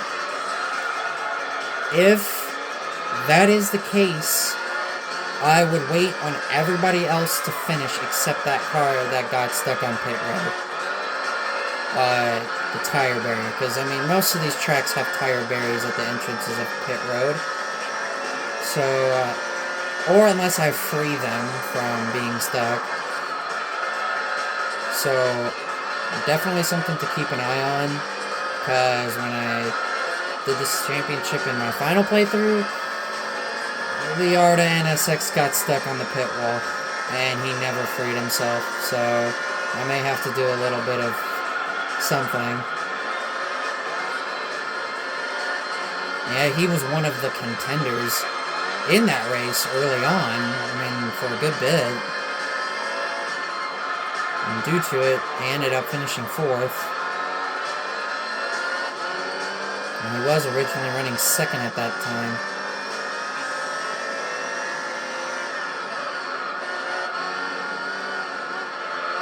7-second lead. Another easy race. Normally wouldn't hear me say easy in the professional league, but this championship honestly feels really easy.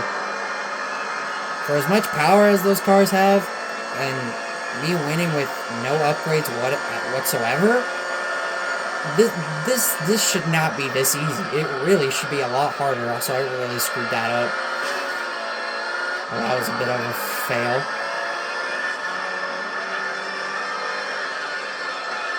It really shouldn't be. I'm sitting with 463 horsepower, and these guys have... The NSX is having over 600. The GTRs and Supras having more than 850 horsepower. And I'm out driving them, knowing I have about 400 horsepower less than what they are carrying. It's crazy. I guess that's just the golden standard for me, is make everything look so easy, even being underpowered.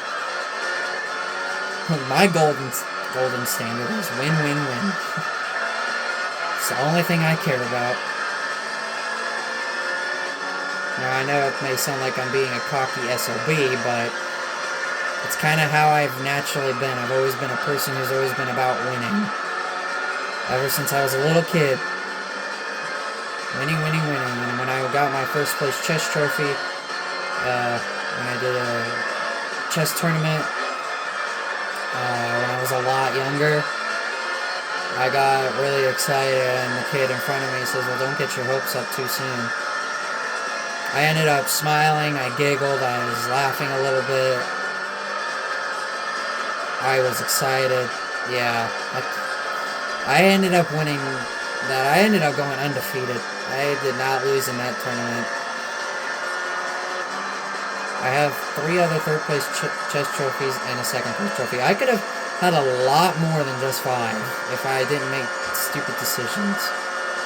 If I didn't make stupid decisions, there's a possibility I could have at least 7 or 8 chess trophies sitting on my dresser. I'm not even kidding. Like, I was actually really good at chess. A lot better than what I thought. Realistically, out of me, my brother, and my sister, I was the best one. I was the only one out of the 3 who got a first, second, and third place trophy. I got third place 3 times. Very consistent. There were some tournaments where I got 4th, which I came within about a half a game, half a round behind. Some of which I ended in ties with, but I ended up being the loser. I have finished 5th or worse a couple of times. Obviously, I wasn't too pleased. I was pretty salty and pretty upset. I probably would suck at chess, because I haven't played chess in years. My main focus is racing, platforming, and fighting games. And adventure. and Worms. Seriously, that game is so much fun. Y'all gotta try it out sometime. It is absolutely fun. It really puts your mind to the test of what you really want to do. There's a lot of strategy that comes into Worms. It is a grand game. Within this last year, it has become one of my favorite games to play.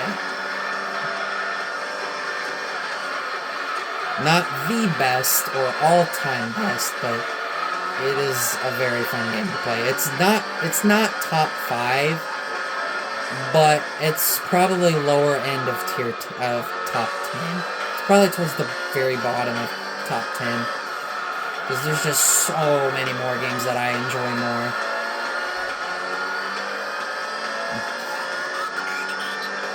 Well, if you ever get the chance to play that game, you gotta play it. It is just so much fun.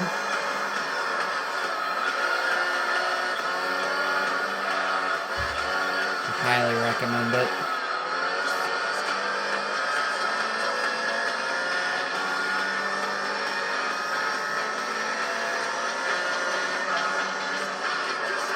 As I mentioned in my Test Drive Unlimited episode, how I named my worms after all characters I really love, like Knights, Blaze, Jirachi, Victini, Iris, Connie, Tetra, and I think there was another one.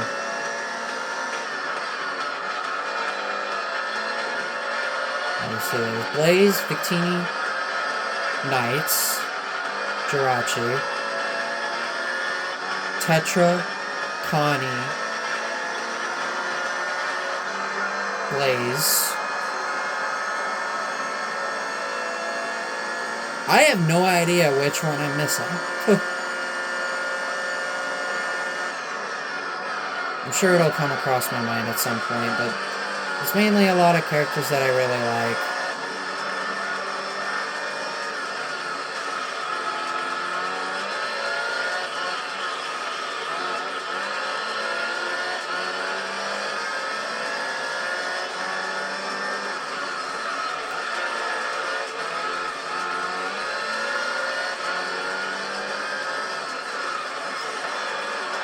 And I've played Worms Armageddon, which is on my sister's Xbox.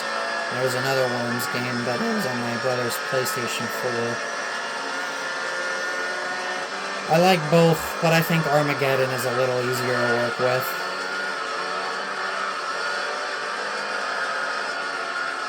I can't remember the other one that I had. Like Connie, Jirachi, Tetra, Blaze, Knights, Iris, Victini. Who am I forgetting?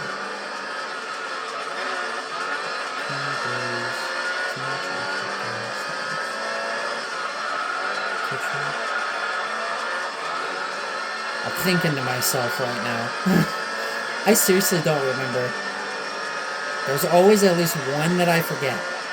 But the 7 that I do know of are Jirachi, Iris, Knights, Blaze, Tetra, Victini, Knights, Connie. That's all 8. There we go, finally. Wow, my sister has all hers named after coffee, different types of coffee and cheese. My sister is very strange and very weird. And my brother has some of the weirdest names ever. Ooh, Derek. They don't know what I'm talking about. There was a round that played last week. My brother and sister, we each had one worm left. My sister had Cappuccino. I had Iris, and my brother had Derek. My sister could have easily finished Derek off. And the attack did damage, but Derek was so lucky. If Derek would have been gone, I would have won. Because Iris had over 50 health left. And there was no way my sister's worm, Cappuccino, was going to survive. Even just a small... Even if it was not even a direct hit, just the radius of the attack could have done enough damage to finish it off. It only had 4 health left. Iris had like 54. Derek was basically floating on nothing. And if one little bit of terrain, if it was gone underneath Derek, I would have definitely have won. There's no way my sister would have beaten me in that round. I have 3 wins in Armageddon, which is far better than what I have on the other Worms game, which I can't do jack diddly squat on that one. But I have done some pretty cool trick shots, at least. There was a grenade trick shot where I made it, where it had very little to no chance of hitting anything. So I managed to nail it just right to bounce off of a wall and knock into a little crease, an opening, to where it hit 2 of my brother's worms, and I could not believe it did that. That was an awesome highlight to have. I may not be great at winning worms, but I am great at trick shots. There was another one in that same round where I was all by myself. My brother had the same 2 worms, my dad had 1. And there was a piece of, like, barrier sticking out, and the terrain was up a little bit, like a little hill, and the chances of me hitting anything, whether it was my dad's worm or my brother's worms, were not very likely. Again, just like the grenade trick shot. So I used the bazooka. I tried to find a crease enough to where it wouldn't hit anything. I somehow managed to get it just the right spot. And then not a direct hit, but I was able to get a hit with it. This gap was not very big either.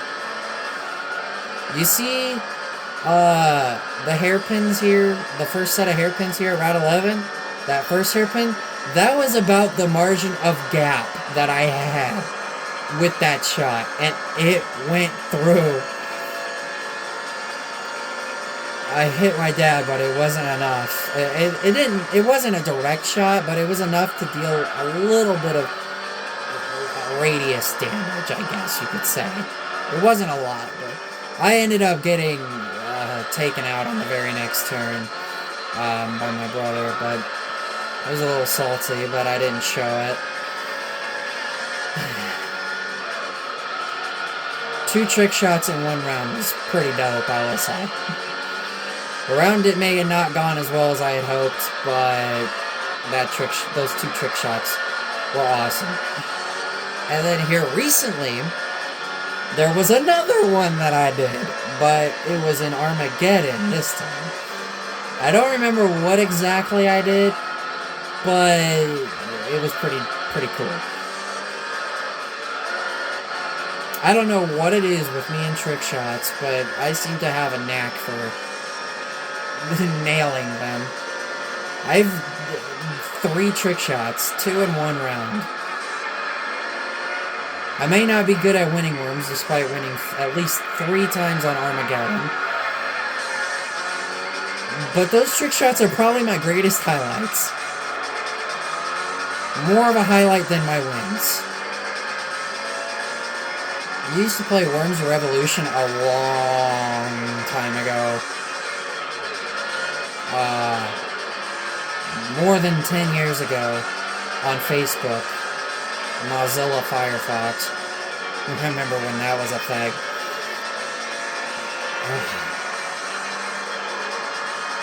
Gosh. Worms is really not a game I've never been good with. But for some reason, Worms Armageddon, I really haven't had that bad of runs, really. I've had 3 wins. I've had, I think, 2 second place finishes out of Me, my brother, my sister, and my dad. And I have had a couple of last place finishes, but a lot of those last place finishes were very close to second place finishes. So, realistically, in all of the rounds where I have not won, I have been very competitive. Like, I've kept it close. Like, if I had played it right in a couple of those rounds, I could have had a chance of winning. My strategy is on the higher up areas, because I have a couple worms at the top, along with any of what my brother and sister's worms will have, or my dad's, if we're playing 4-player. I usually go after the top ones first. I usually will probably lose 1 or 2 at the top. And I'm going to have one camping at the top of the map. Yes, I'm more vulnerable, but it would be harder for them to get me with flying, like, weapons, like airstrikes and napalms and, you know, the lightning cloud.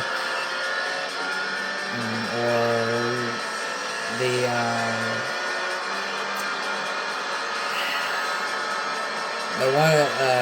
basically anything that revolves air attacks. But other than that, really, like,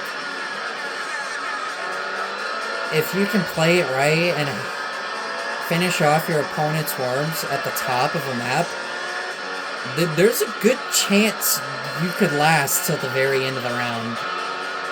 And have at least 1 worm left, even before sudden death. And somehow Knights is always usually the last worm standing. For some reason.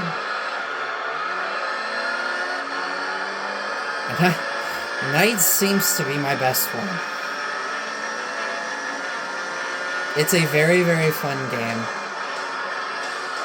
It's a very fun series of games that I think y'all should try.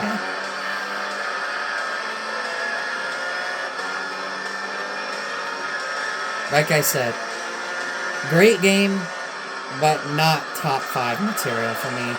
If anything, it's at the very bottom of my top 10 list, or outside the top 10, close to top 15.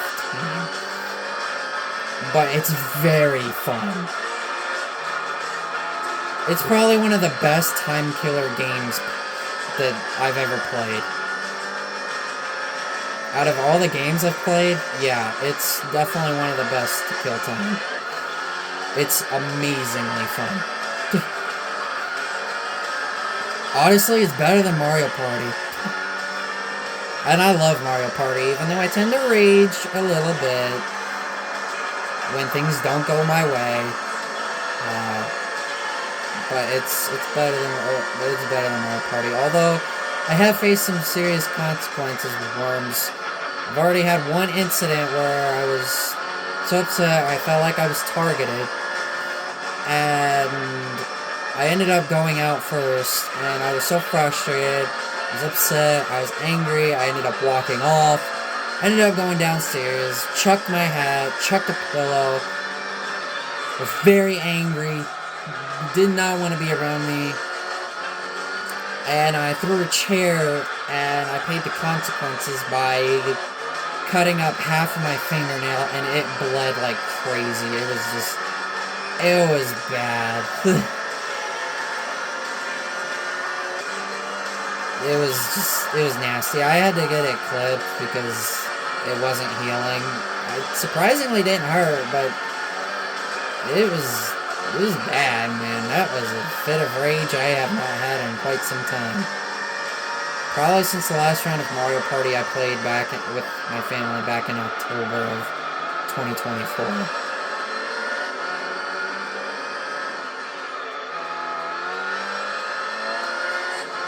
Seriously, it was a disaster. And I started saying, oh, I don't need help from anybody. And my brother and my sister were trying to say, yeah, you do. I'm like, no, I don't. I don't need no help from anybody. That's just me when I'm angry. That's just the kind of things I say when I'm angry, but when I'm not angry, it's a more positive outlook. You know?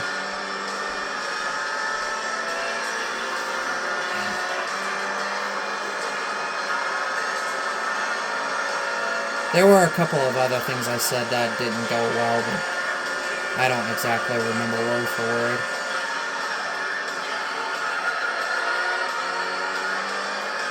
But anyway, we're down to the last 3 laps of this race already. This has gone really fast, which is swell.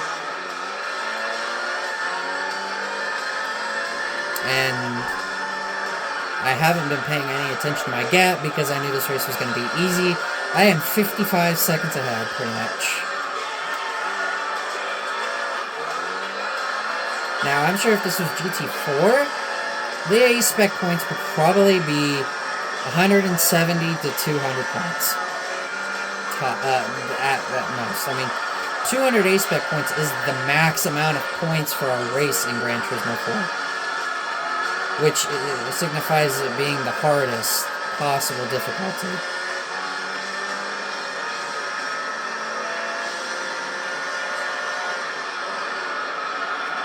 I think that Zexel GTR is going to get second here.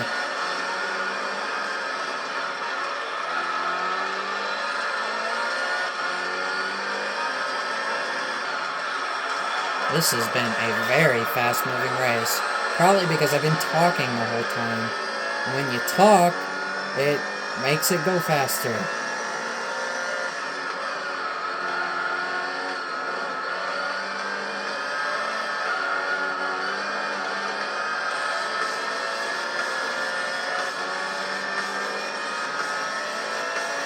Oh man, this has been a good episode, I'd say. 2 more laps, we're out of line. We'll move on to the final race of the first half of the championship and this episode. I feel great.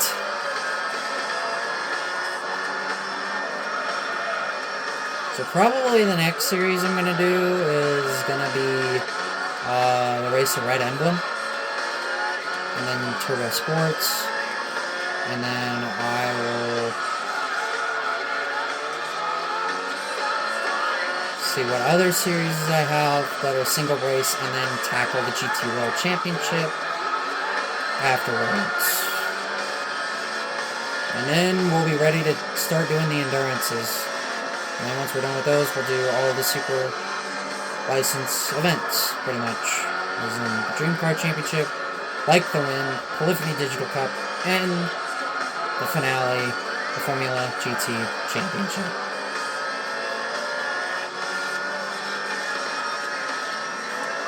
Which, those should be fun.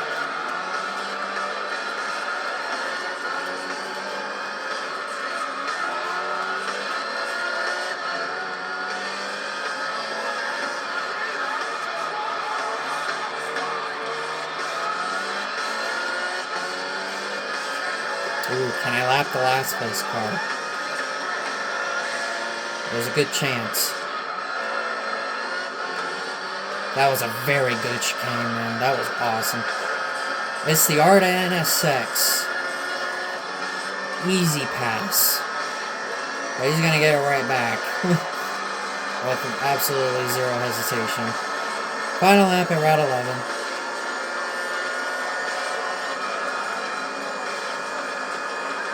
Oh my god, this wait is going to take a long time. If I can only wait on the Zexel GTR. If I want to make it easier or shorter of a wait, I need to clear this Arta NSX.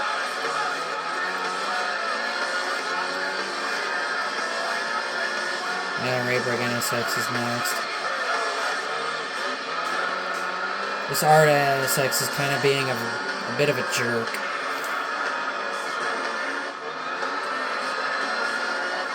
Alright, there we go.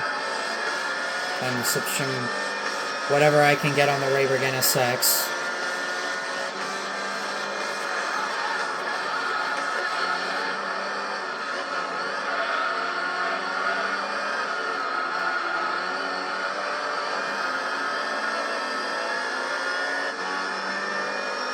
course, Mad Skills plays on the final lap of the stinking race.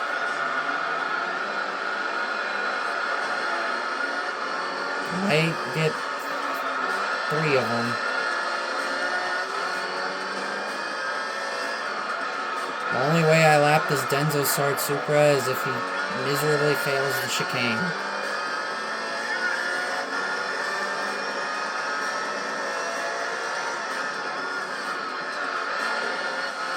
Which he did if he goes super wide here.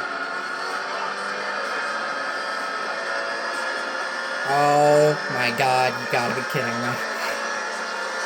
Well, that sucks. Alright. Route 11 done. Let the wait begin.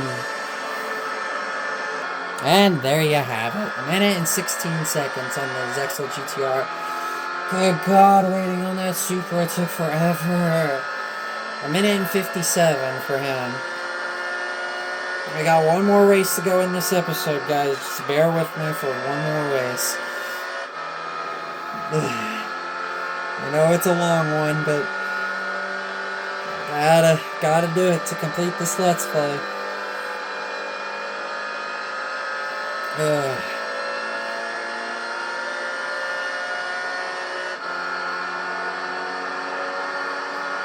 And the crowd roars for my dominance. This championship was going to be longer than the GT All-Stars. And it is proving to be that way. So I'm going to try and go no upgrade for Laguna Seca, which is the 5th race. It is our second of 3 20-lap races in this championship. So let's go.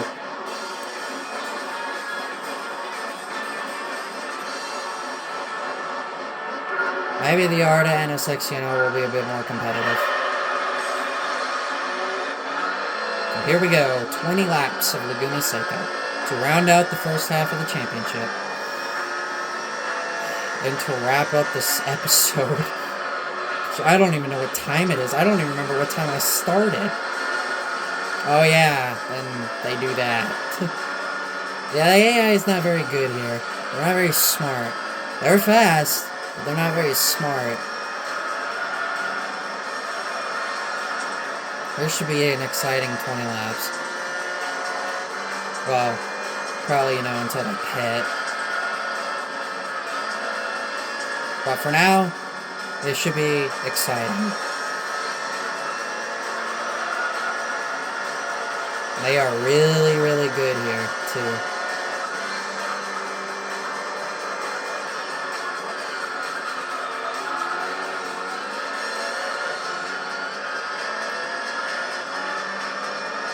But I am driving a completely different car from when I did this in my final playthrough.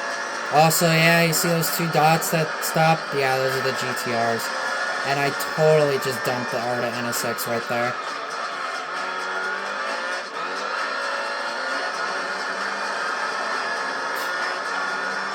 And around goes the Denso Supra. Yeah, these guys are a bit of a clown show here.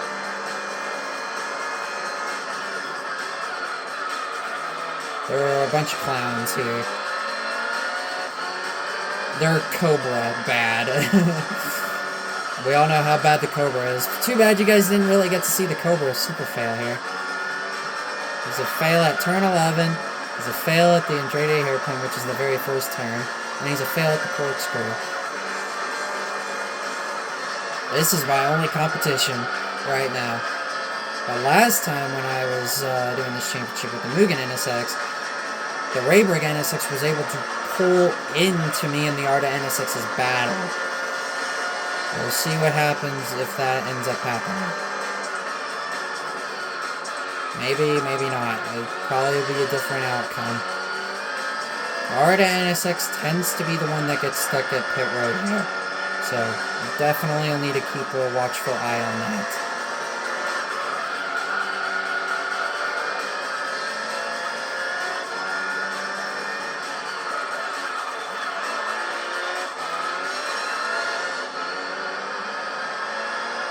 And by the time this episode is over, this will be the longest ever recorded episode of any game or any video I've ever made.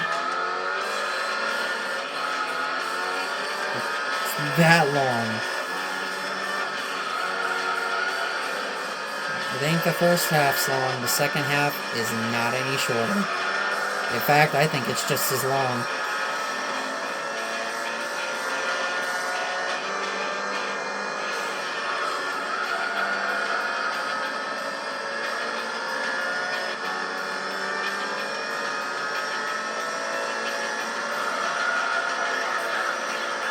He's not posing as much of a threat as I thought he was.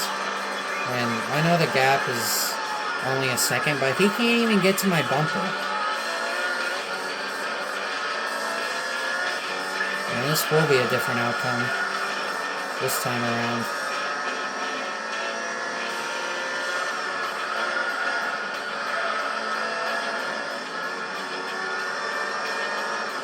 And it's definitely going to be a different story.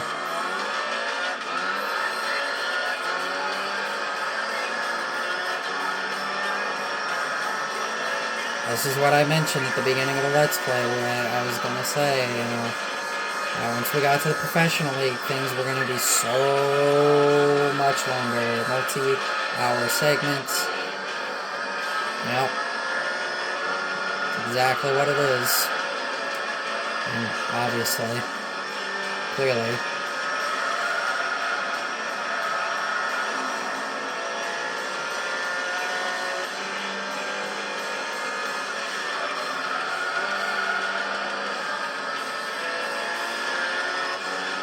I'm sure my brother will be gladly happy to know when I'm going to be done. He'll be happy to know that this is the last race of the first half. And the final race of this segment.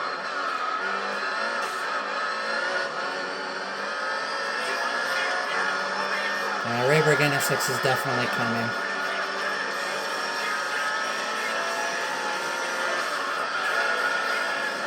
Well, the first half, 4 races I was able to do without an upgrade.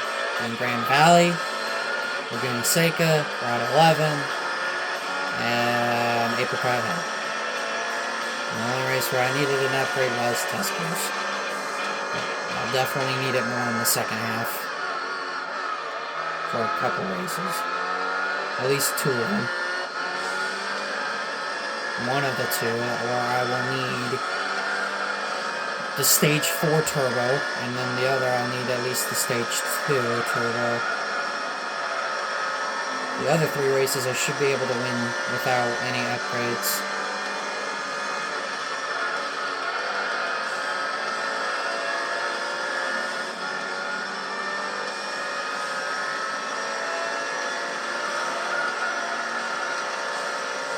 I definitely take my chances with not having any upgrades, that's for sure. Oh god.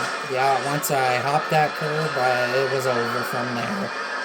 And it allowed the Arta NSX to get within me within a second again. If that Arta NSX does get stuck on that pit wall, I will try and free him.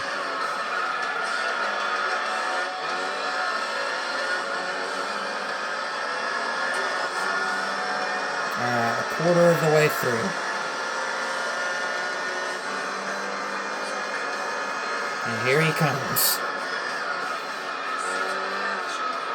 And then his speed.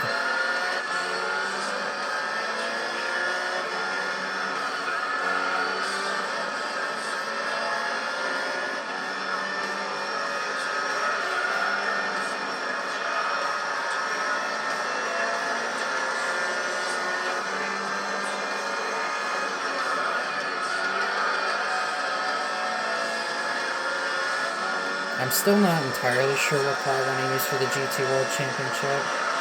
If I can get a good roll, I could use the Viper GTSR Team Orica if I get a lucky roll of the AI.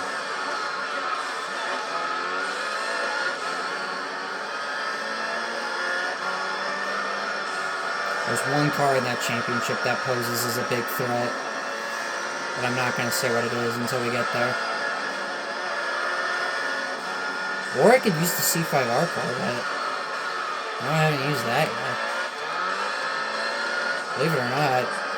Oh! Well, that happened. There was no way I was going to make that. That was dumb. And here comes the NSX again. Yeah, I don't know what I was thinking by doing that.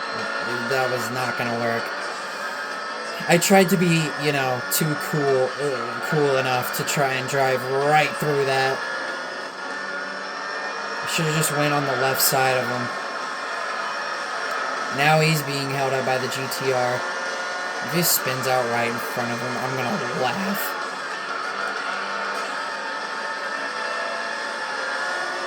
I've got my eye on this. Rayburg NSX is not catching the Arta NSX as quickly as last time. Oh my god, he just laid a block. And when you wheel hop that curb, you're done for. You're not going to make the chicane. You're not going to make the close. Well, he did it right in front of the Rayburg NSX. Oh god, where am I going?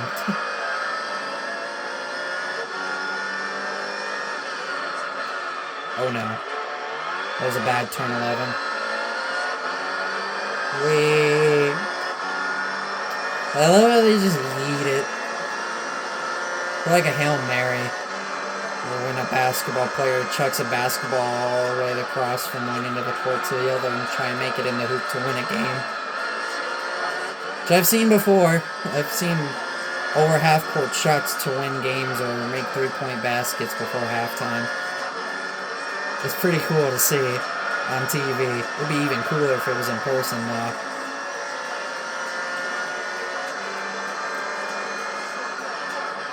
Now with that did help me and the Arta NSX just a little bit pull away from the Rayburg NSX because of the Pennzoil GTR spinning out.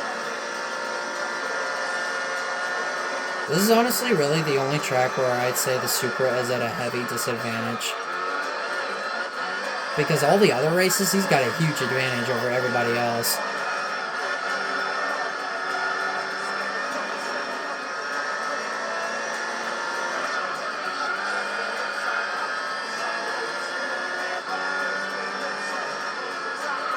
I'm very proud that I've been able to do this Let's Play. Honestly, I don't think I would have been able to do it if I didn't have the support from my friends and the patience that I lack. But this is one of my favorite games to play all time. Never get enough of this game. The GT4, we all know, is my favorite game of all time, besting Mario Kart Double Dash, which sits second in my all-time favorite video games list. Really, just them two, and then it's a huge gap. Third. Like, GT4 and Double Dash are just by far the best games, in my opinion, in the entire world.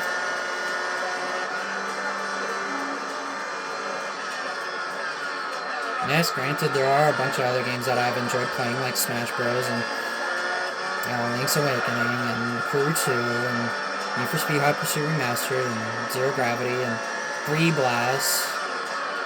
I did not really enjoy Corvette that much. It was really annoying, and the AI was insanely ridiculous. Handling physics in that game were not very good. Another game I really enjoyed playing, Sonic Unleashed. Love playing that game. Sonic and All-Stars Racing Transform, my goodness. When I got a chance to play that game again on my sister's Xbox, you have no idea how happy I was. That was that is my favorite Sonic racing game. Just a hair better than Sonic R. Transformed, R, and Zero Gravity are my top 3 favorite Sonic racing games. And honestly, considerably, they are some of my favorite Sonic games in general. Sonic-related games.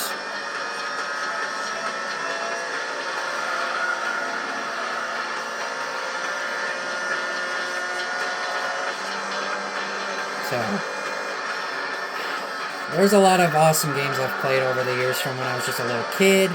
From, like, Spyro on the PS1 to Gran Turismo 7 in 2023.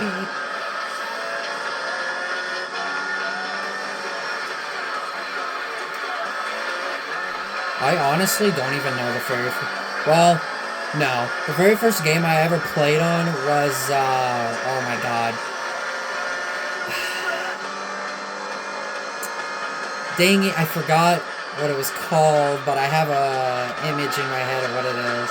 It's not the Leapfrog. I don't remember what it was called. But there was like an Alphabet School game, there was a Scooby-Doo game with like a amusement park. Yeah, those two games. Those were my very first two games I ever played. Like really, my very first two games I ever played. And being the latest new game I've played being Gran Turismo 7 in 2023.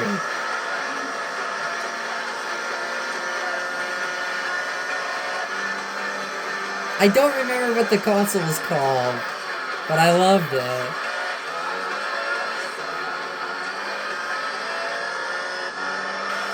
I'll have to look it up. I tend to always forget the name of the console.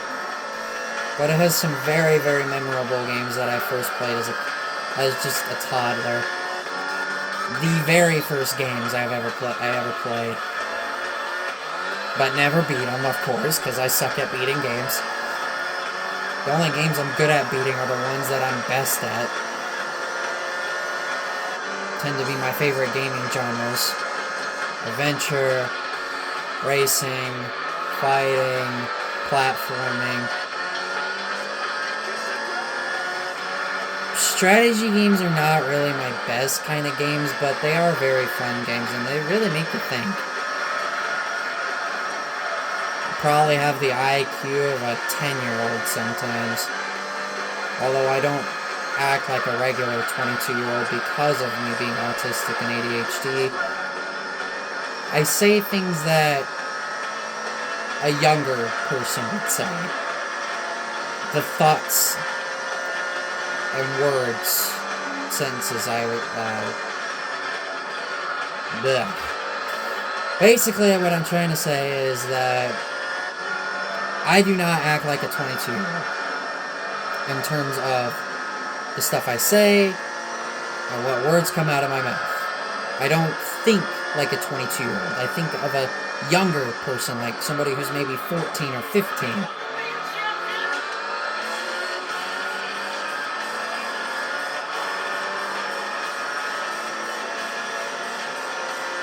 So, I don't remember what the console was called. It had like a big old button and like a joystick. I don't remember what it was called. It wasn't the Leapfrog. That I have heard of before. V-Smile! Oh my god, why couldn't I think of that? The V-Smile. V-Smile is the very first console I ever played. Then I played on PS1, and I played on Atari, and I played on PC. Those were the very first consoles I ever played on. And now look at the consoles I play on. PS4, the Nintendo Switch, PS3, PS2, the Wii, Xbox 360, the GameCube. The Game Boy Advance, the Game Boy Color, like... I have so many different freaking consoles that I can play on.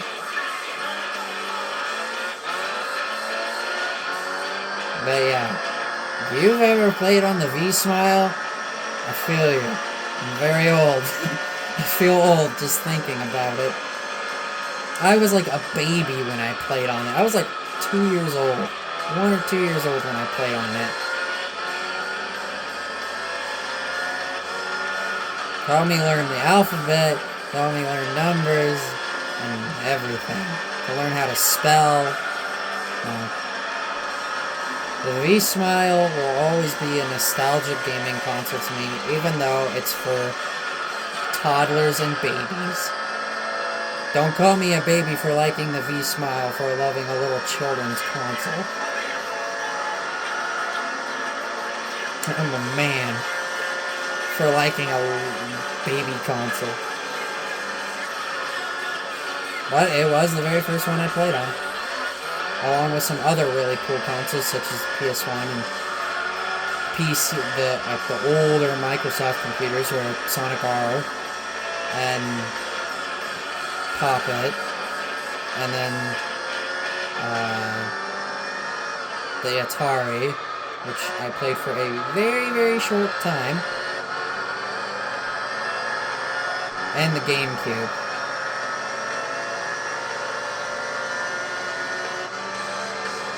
Now, I'm just kind of been cruising here. Just kind of just talking through this race. I didn't realize that I had such a 10-second lead. I guess their tires are starting to wear out. None of them have pitted yet.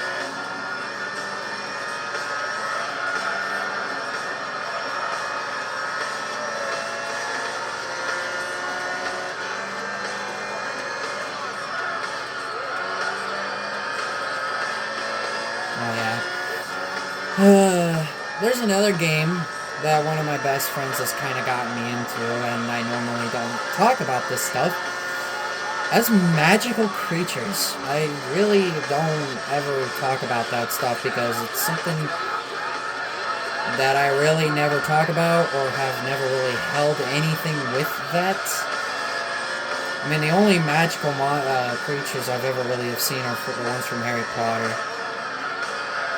But they've gotten me into a game for the PS2 that takes about 35 hours for story, over 40 hours for story and side quests and missions. And that game, you're familiar with it, a game I've never played before, Monster Rancher 4. That game has magical creatures, and that is something I never talk about. Also, I gained 1/1000th of a second that lap. Lol.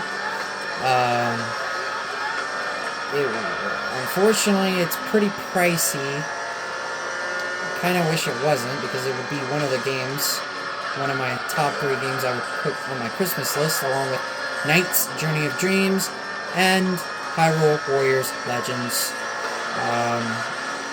Because I am dying to get that game too. I'd have a different roundup of my top 3 games. If Monster Rancher 4 did not come up, then I would have asked for Pokken Tournament DX or Splatoon 3. Although Hyrule Warriors Legends is kind of a long game itself too. That game is kind of like Star Wars Battlefront for the PSP. That was a good game, too. I think we still have the PSP somewhere around here. That was one of the games we have.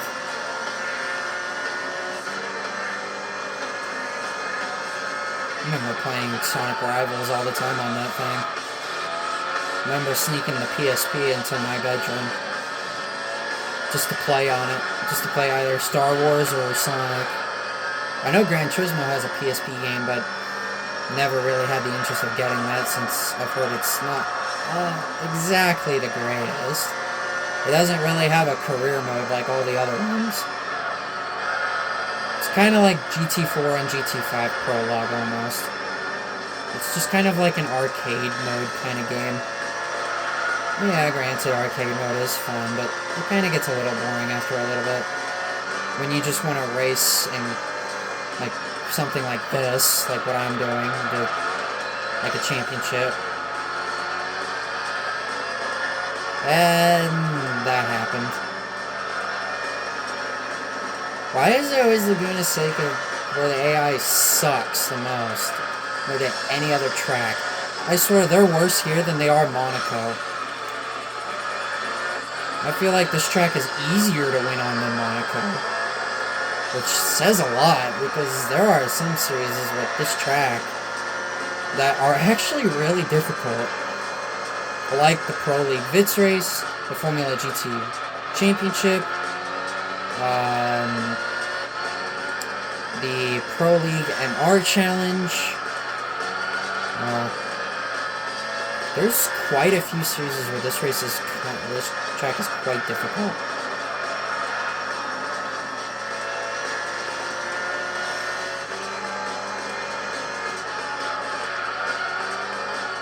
Who am I catching now? I'll know if it's a GTR. I think it is. Or which one? Oh god, I hopped that curve again, but this time it didn't end in a fail. It is the Pennzoil GTR.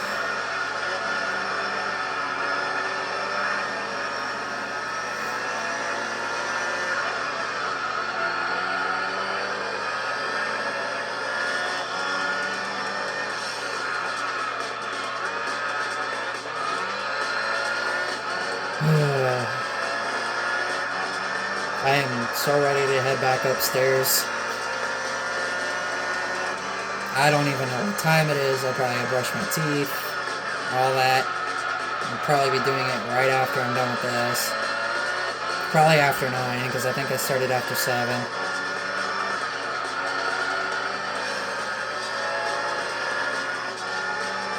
Just a little bit more to go.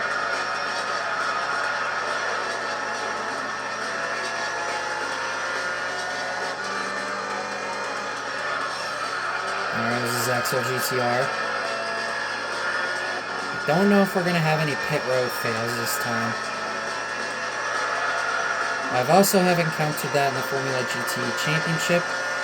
Out of all places I've had it happen is Super freaking Speedway.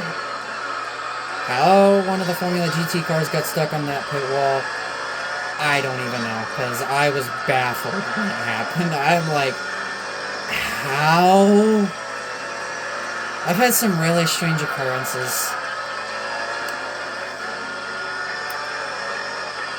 Alright. One more lap. And then this episode is over. Real quick, another fail I've had that involved me was when I did Like the Wind. I used the Suzuki Escudo in my final playthrough. And when I went to go for one of my my one and only pit stop, I was pitting with the Skyline. The weirdest thing was I was trying to get into my pit box while the Skyline was coming out. We were side by side in pit road as he was coming out. I was coming in. I missed my pit stall, but the weirdest thing that happened, I still got my pit service done despite not being in the stall. As in, I got my pit stop during, like, on pit road, like, where the cars will be going 50 miles an hour. Where the cars will be driving through and not stopping. I have a picture of it, and it's pretty funny. I hope that does not happen, but if it does happen, it'll be the best funny fail ever in this playthrough. And nobody got stuck at pit wall. Thank goodness. I was about to say thank God, but thank goodness. We are finally done with the first half of this gosh darn championship. Finally! After like almost 2.5 hours. And there you have it. 43 seconds on the Arta NSX, 46 seconds on the Rayburg NSX, 1 lap on the Denso Sword Supra, 2 laps on the Loctite Zexel GTR, and 3 laps on the Pennzoil GTR. Finally, we're halfway through, and it only took 2 hours and 24 minutes. Only. So that is the end of the first half, and the Denso Sword Supra leads the Arta NSX after halfway by 1 point. And it's a Supra 1-2. And the Zexel GTR is leading the Rayburg NSX by 1 point. And the Pennzoil GTR is kind of all by himself with 10. So there we go. We are now halfway through the All Japan GT Championship. So next episode, we will be doing the second half of this championship and be wrapping it up and prepping for the Race of Red Emblem. So, if you guys did enjoy this video, please be sure to leave a like, comment, subscribe, hit up that notification bell, follow me on Twitter at Victini for life, check out all my YouTube videos. I do have playlists, and be sure everything I just said, it does help a lot. I always appreciate the support and feedback. Thank God this episode is over, because I am worn the heck out. Anyway, with that, this is NLW/GreatSnake saying, catch you guys in the next one.